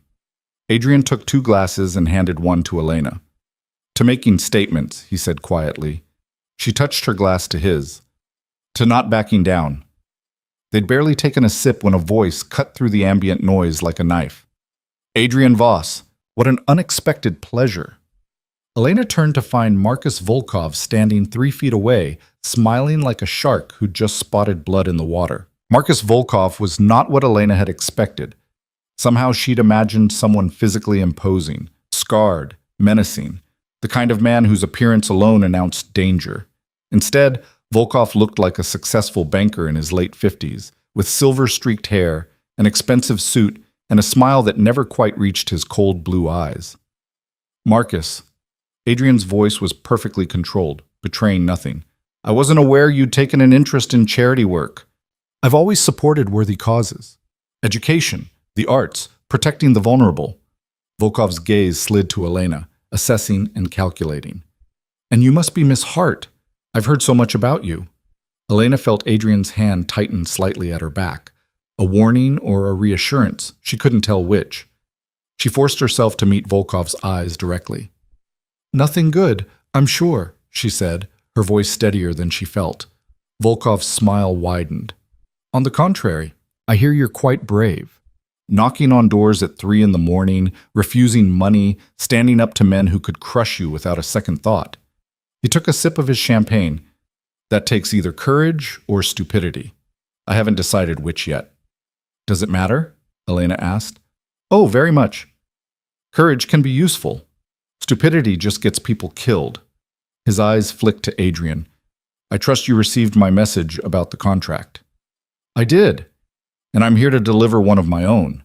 Adrian's voice was silk over steel. Touch her. Touch her father. Or send any more of your freelance thugs after either of them, and I'll burn everything you've built in Atlantic City to the ground.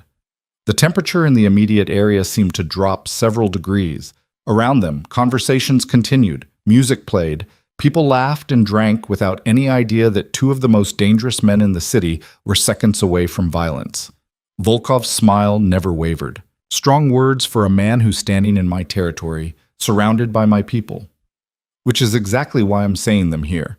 So there's no confusion about where we stand. Adrian shifted slightly, positioning himself between Elena and Volkov with subtle precision. The debt is paid. The contract is void. Leave them alone, and we'll pretend this unpleasantness never happened. And if I don't agree to those terms, then we find out whether your security can stop me from putting a bullet in your head before they put 3 in mine.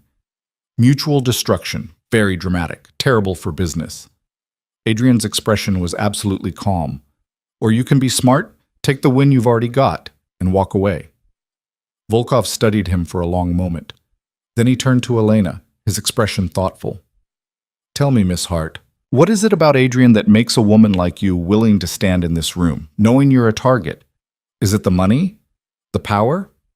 Or do you actually believe he can protect you from people like me? Elena felt every instinct screaming at her to look away, to defer to Adrian, to let him handle this. Instead, she thought about bunny slippers and dropped money and the moment she'd decided to stop being invisible. I don't need him to protect me from you, she said quietly. I just need him to teach me how to protect myself. There's a difference. Something flickered across Volkov's face. Surprise, perhaps, or grudging respect. Interesting. Most people in your position would be begging for their lives right now. I'm not most people. No, I'm beginning to see that. Volkov glanced at Adrian. You've chosen well. She's got spine. That's rare. We're done here, Adrian said flatly. Enjoy your party, Marcus. Stay away from what's mine. He guided Elena away before Volkov could respond, his hand firm at her back. They moved through the crowd, and Elena could feel dozens of eyes tracking their progress. "That was either very brave or very stupid," Adrian murmured in her ear. "Everyone keeps saying that, because it keeps being true." But there was something almost like pride in his voice. "You handled him perfectly, better than I expected." "I was terrified." "I know, but you didn't show it. That's what matters." Adrian steered them toward a quieter corner of the ballroom. "Thomas is positioned near the west exit. Nina has eyes on your father near the bar. We stay visible for another hour, then we leave." But the hour never came. 30 minutes later, Elena was making polite conversation with a gallery owner who'd apparently been at one of the museum's fundraisers when she caught movement in her peripheral vision. A man in server's uniform was moving through the crowd with purpose, his eyes locked on her with an intensity that made her skin crawl. She recognized his face from the photos Detective Chen had shown her, one of the bounty hunters. "Adrian," she said quietly, interrupting whatever he'd been saying to the gallery owner. 3:00. White jacket." Adrian's expression didn't change, but she felt him tense. "Thomas," he said into what must have been a hidden microphone. "West side. Server uniform. Intercept." Everything happened very fast after that. The bounty hunter changed direction suddenly, heading not for Elena but toward the bar where her father stood with Nina. Elena saw her father's face go pale with recognition, saw Nina reach for something under her jacket, saw Thomas appear from nowhere, moving to intercept. Then the lights went out. The ballroom plunged into darkness, and for a moment there was shocked silence. Then someone screamed. Glass shattered. The crowd began to panic, pushing and shoving toward the exits. "Stay with me," Adrian commanded, his arm like iron around Elena's waist. "Don't let go." But in the chaos and darkness, someone slammed into them hard from the side. Elena felt Adrian's grip break, felt hands grabbing at her arms, her dress, felt herself being dragged away from where Adrian's voice was shouting her name. Training kicked in before thought could. Elena dropped her weight like Thomas had taught her, making herself harder to move. Drove her elbow back hard into someone's ribs, heard a grunt of pain and twisted away, using the panic of the crowd to shield her movement. "Elena!" Her father's voice, somewhere to her left. She pushed toward the sound, her heart hammering. Emergency lights flickered on, casting everything in eerie red shadows. Through the chaos, she could see her father struggling with two men near the bar. Nina was down, blood on her temple. And Thomas was fighting 3 men at once near the west exit, moving with brutal efficiency. Elena didn't think. She grabbed a champagne bottle from an abandoned table and ran toward her father. One of the men holding him turned at her approach, his expression surprised. Elena swung the bottle with everything she had. It connected with his shoulder. She'd been aiming for his head, but he'd moved, and shattered. The man swore and released her father, who stumbled backward into Elena. "Get out!" she gasped. "The east exit. Not without you." Richard grabbed her hand. "Come on." They ran together through the panicking crowd, dodging waiters and overturned tables. Behind them, Elena could hear gunfire, sharp cracks that sent fresh waves of terror through the ballroom. She didn't look back. Couldn't afford to. They burst through a service door into a narrow hallway. Elena's heels were impossible to run in, so she kicked them off and kept going barefoot. Her father was breathing hard, his injuries from Volkov's beating slowing him down. "Which way?" she demanded. "Left, then right. There's a loading dock." More gunfire, closer now. Elena pulled her father faster, her mind racing. They needed to find Adrian's people, needed to get somewhere defensible, needed... A man stepped out of a side corridor, blocking their path. Elena recognized him immediately. Another bounty hunter from Chen's photos, bigger than the first one, with cold eyes and a gun already raised. "Miss Hart," he said calmly. "Mr. Hart, please don't make this difficult." Elena's mind went blank with terror. She had no weapon, no backup, no way to fight someone with a gun. Behind them, she could hear footsteps getting closer, more of them, converging. Her father stepped in front of her, his hands raised. "Take me. Let her go. I'm the one Volkov really wants. He wants you both. Alive and intact brings full payment. Dead or damaged brings half." The bounty hunter's expression didn't change. "So we can do this easy or hard?" Your choice. Hard, said a voice from behind the bounty hunter. Definitely hard. Adrian appeared from the shadows like something from a nightmare, his tuxedo torn and blood-stained, a gun in his hand. He didn't hesitate, didn't negotiate, just fired twice, center mass, and the bounty hunter dropped. Elena's father made a strangled sound. Elena just stood frozen, staring at the body, at Adrian standing over it like death incarnate. Are you hurt? Adrian demanded, already moving toward them. Elena shook her head mutely. Good. We need to move. Now. He grabbed her hand, pulling her over the body and down the corridor. Thomas has secured the loading dock. We have maybe 90 seconds before Volkov's people lock down all the exits. They ran.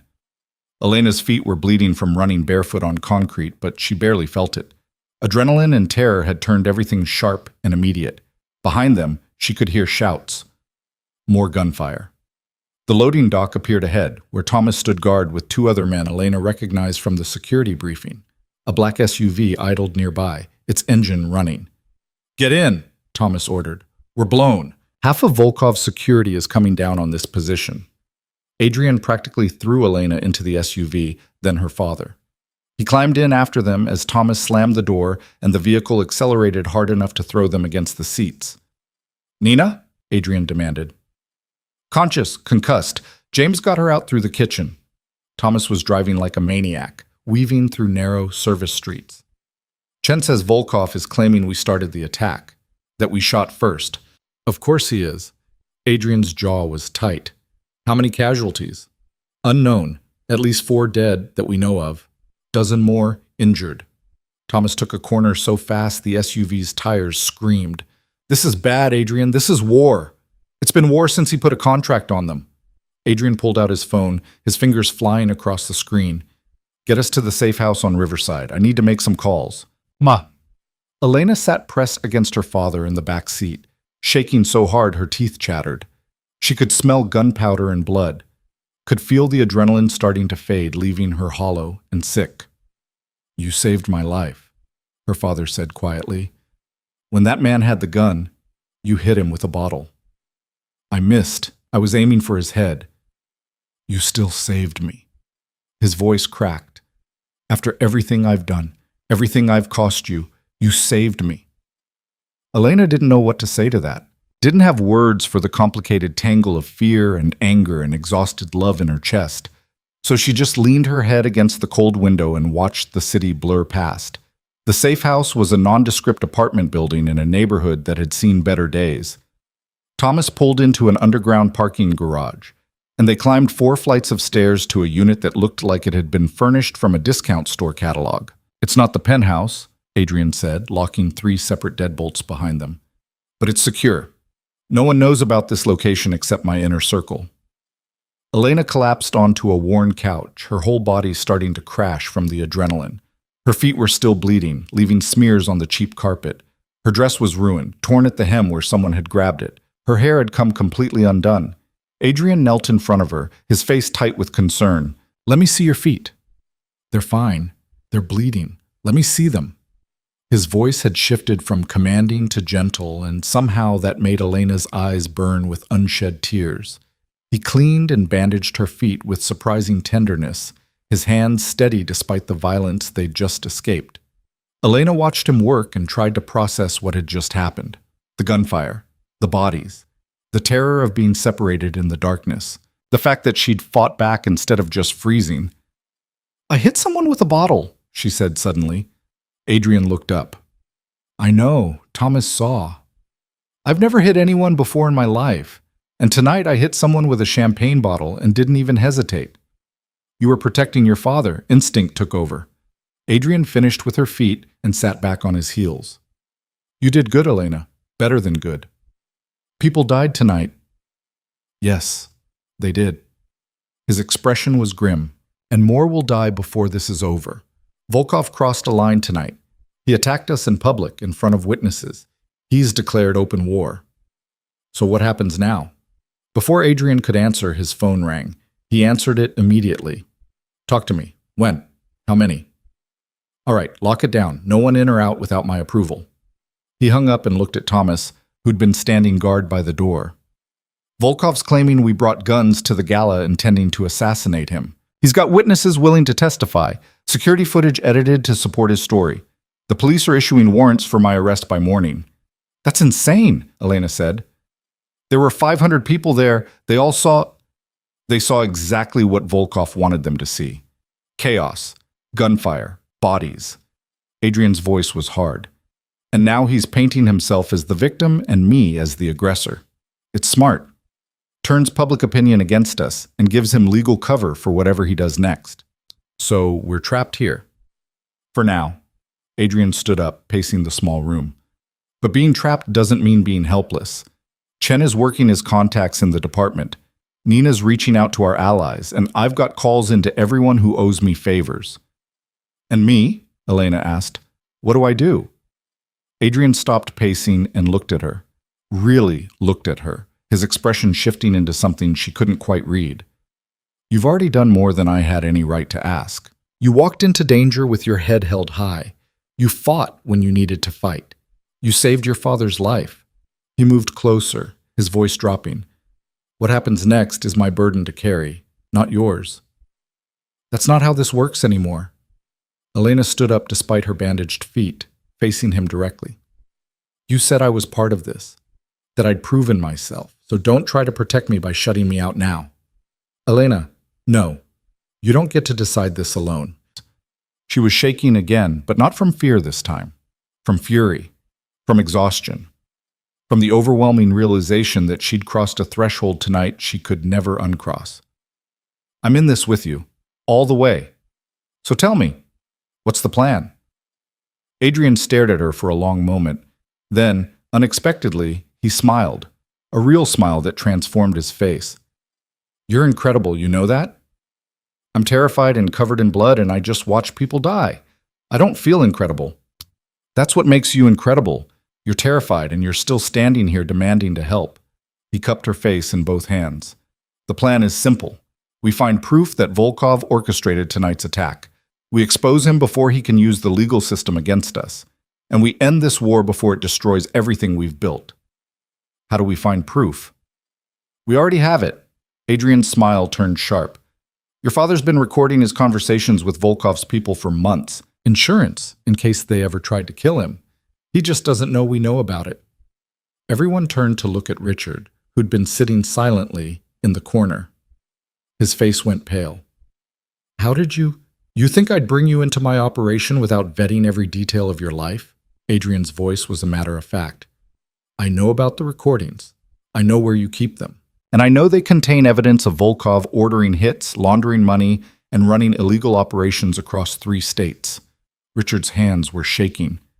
If I give those to you, Volkov will kill me. Volkov's going to try to kill you anyway. At least this way you die useful. Adrian's expression was pitiless. Where are the recordings, Richard? Safety deposit box, First National Bank, downtown branch, box 447. Richard's voice was barely a whisper. The key's in my apartment, taped under the bathroom sink. Thomas was already on his phone. I'll send someone to get it. No. Elena surprised herself by speaking. I'll get it. Everyone stared at her. That's insane, Adrian said immediately. Your face is all over the news by now. The moment you step outside, the moment any of your people step outside, Volkov's watching for them. But me? I'm supposed to be hiding, scared.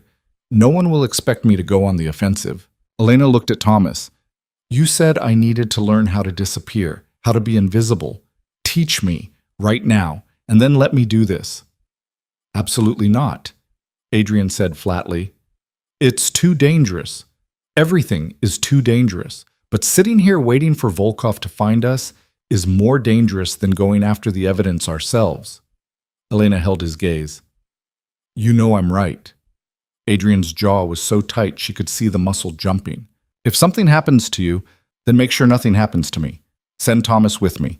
Plan every detail. Use the training you've been drilling into me. Elena stepped closer to him.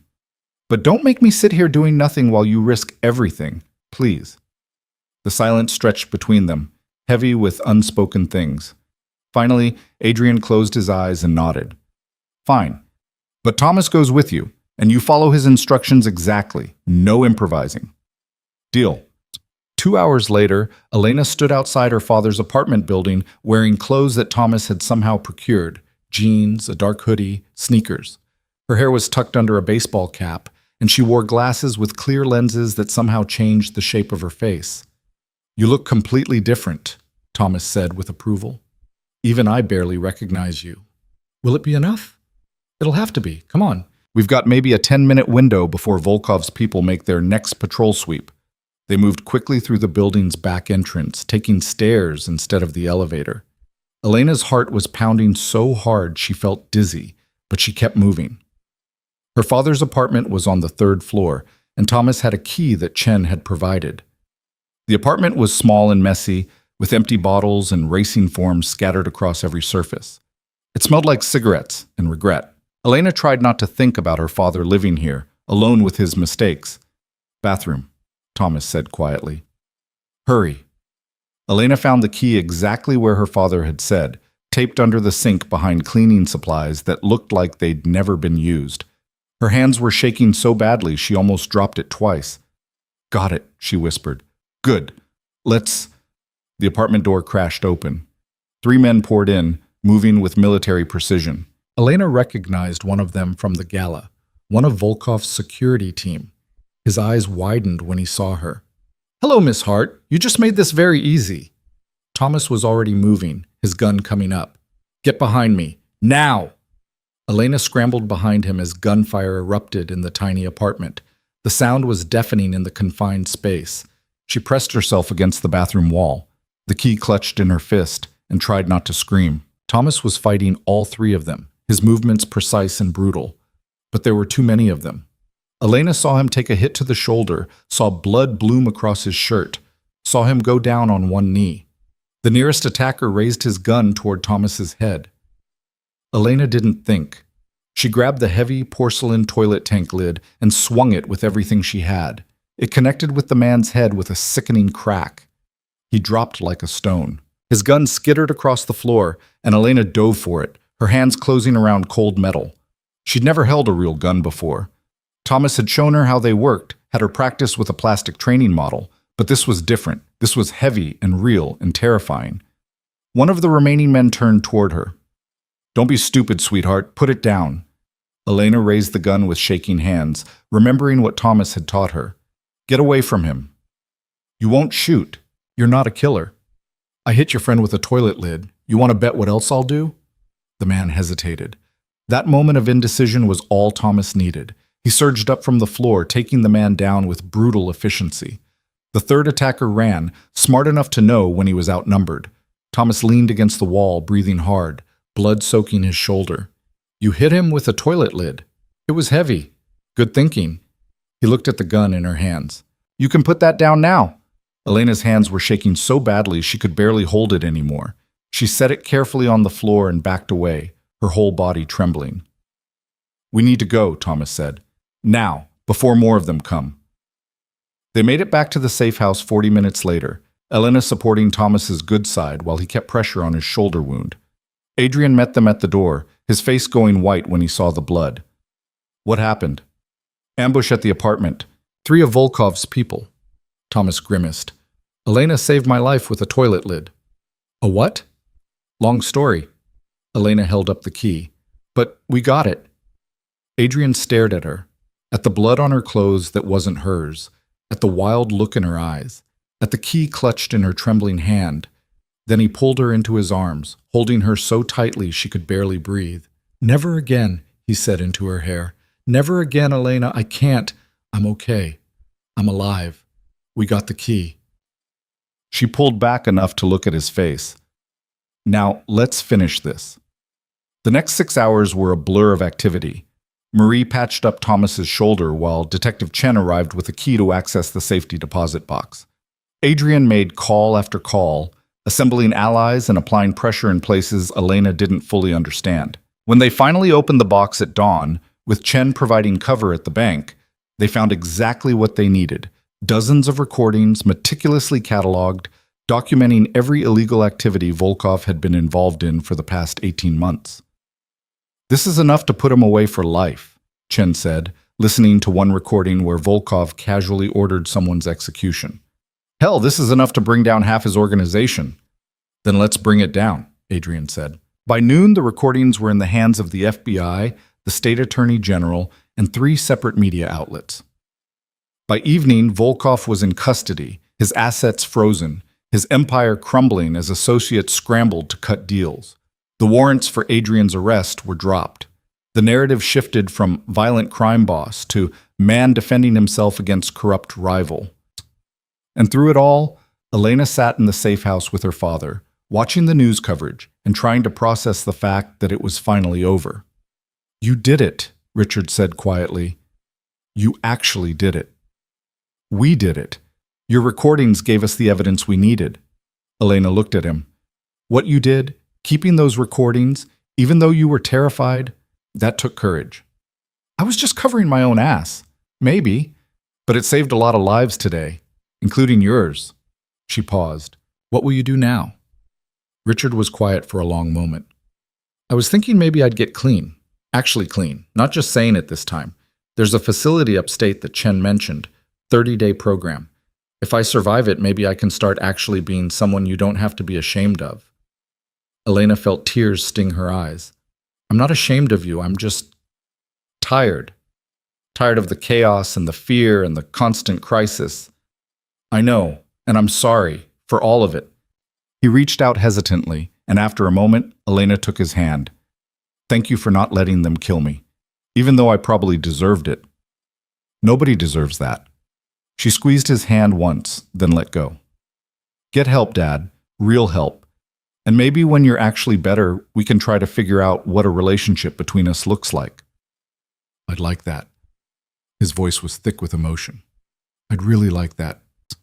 3 days later, Elena stood in the penthouse watching the sunrise paint the city gold and pink. Volkov was awaiting trial. Her father was in rehab. Thomas was recovering well.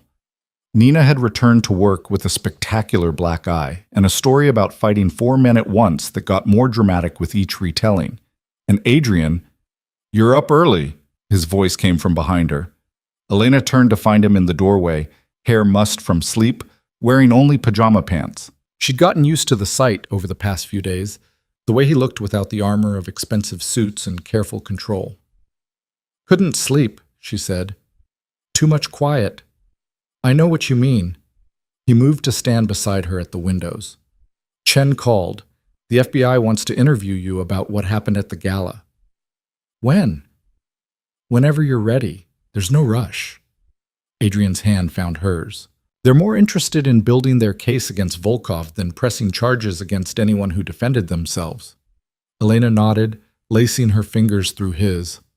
"What happens now? With us?"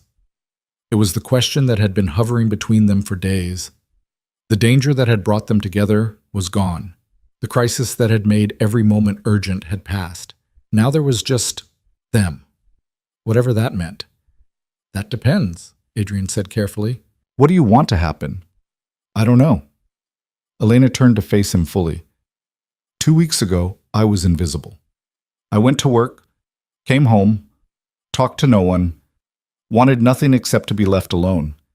And now I've fought bounty hunters, survived a war, saved lives, and fallen for the most dangerous man in the city. I don't even recognize myself anymore. Is that a bad thing? I don't think so. Terrifying, but not bad. She reached up to touch his face, feeling the rough stubble along his jaw. "You changed everything.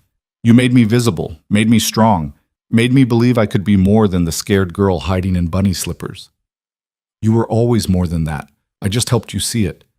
Adrian pulled her closer. "But you need to understand, my world is still dangerous. Volkov's gone, but there will be others. There will always be risks." "I know. And if you stay with me, you'll never be truly invisible again. You'll always be a target to anyone who wants to hurt me."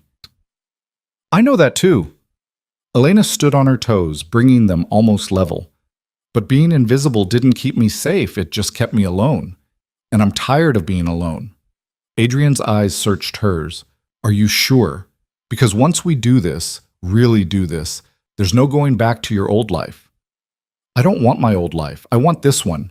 The messy, dangerous, complicated one where I matter, And I'm seen and I'm strong enough to stand beside you. She kissed him softly.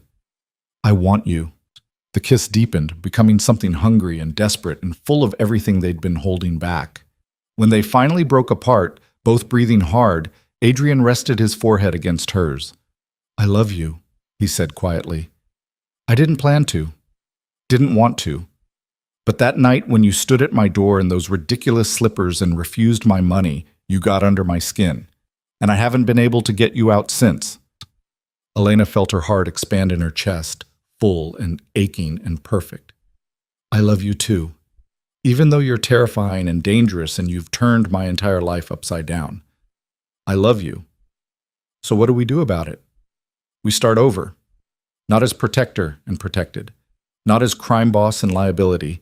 Just as two people who found each other in the strangest possible way and decided they wanted to keep finding each other.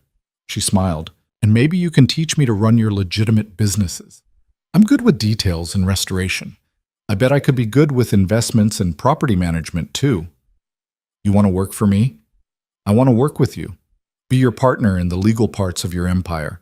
Help you build something that doesn't require bodyguards and bulletproof cars. She paused. Unless you'd rather I go back to the museum, no. Adrian's arms tightened around her. No, I want you here. Want you with me. Want to build something legitimate that we can both be proud of. His smile was soft. Though I'm keeping the bodyguards, some habits are hard to break. I can live with that. They stood there as the sun rose higher, painting the city in shades of gold. Below them, people were waking up, starting their days, living their invisible lives. And up here, 20 stories above it all, Elena Hart, once so determined to disappear, stood in the arms of the man who'd made her visible and knew she was exactly where she belonged. 6 months later, Elena stood in front of a mirror in a room that had once been her prison and was now her home. The emerald dress from the gala had been replaced by something simpler, a cream-colored dress that Marie had helped her choose, elegant without being ostentatious. You look beautiful, Marie said, adjusting the final pin in Elena's hair. Are you nervous? Terrified, but in a good way. Elena touched the simple gold necklace at her throat, a gift from Adrian last month. Is everyone here? Everyone. Thomas is complaining about his tie. Nina's already making jokes about how she should have been the maid of honor. Your father's sitting in the front row looking like he might cry. Marie smiled. And Adrian's been pacing for the last hour like a caged animal. Elena laughed. Some things never change. Some things do, though. You did. Marie squeezed her shoulder. The woman I met 6 months ago wouldn't have believed she could be here right now. You're right, she wouldn't have. Elena took a deep breath. But I'm not her anymore. The ceremony was small. Just Adrian's inner circle, Detective Chen, who'd become an unlikely friend, and Elena's father, 3 months sober and looking healthier than she'd seen him in years. No elaborate decorations, no hundreds of guests, just the people who mattered, gathered in the penthouse where everything had changed.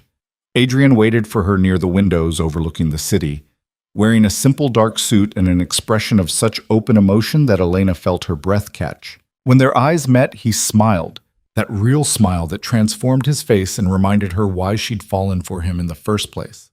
She walked to him without hesitation, without fear, without any of the careful invisibility she'd once wrapped around herself like armor. Hi, she said when she reached him. Hi. He took her hands. You're beautiful. You're biased. Completely, but also right. He pulled her closer, speaking quietly enough that only she could hear. You know you don't have to do this. We don't need a ceremony to make us official. I know, but I want to. I want to stand here in front of people who matter and choose you, publicly, permanently, no more hiding. Elena smiled. Besides, someone once told me that standing your ground is the only way to survive. So I'm standing my ground, with you. The ceremony was brief. A judge that Chen had recommended, simple vows they'd written themselves, promises to choose each other every day, even when it was hard. When Adrian kissed her, sealing those promises, Elena felt something inside her finally settle into place. She was seen, she was strong, she was loved, and she was home. The reception afterward was casual, food from Elena's favorite Italian restaurant, Music from a playlist Nina had put together, laughter and stories shared among people who'd become family through fire and blood and impossible choices. Elena's father approached her as the evening wound down, his eyes bright with tears he didn't try to hide. "I'm proud of you, baby girl," he said quietly. "Not just for today, for everything. For being braver than I ever was. For giving me a chance to be better. For not giving up on me even when I'd given up on myself." "You're doing the work," Elena said. "That's what matters." "Yeah, but I wouldn't be doing it if you hadn't shown me what strength actually looks like." He hugged her carefully, like he was afraid she might break. "Be happy, Elena. You deserve it more than anyone I know." As the night deepened and guests gradually left, Elena found herself back at the windows with Adrian, his arms around her waist, her back against his chest. "What are you thinking?" he asked. "That 2 weeks ago, or was it 6 months, I stood in my apartment at 3 a.m. in bunny slippers, tired and angry and desperate enough to do something crazy." She leaned back against him. "If someone had told me then that I'd end up here, I never would have believed them. You did something braver than you knew, knocked on the door of the most dangerous man in the city and refused to back down." Adrian's lips brushed her temple.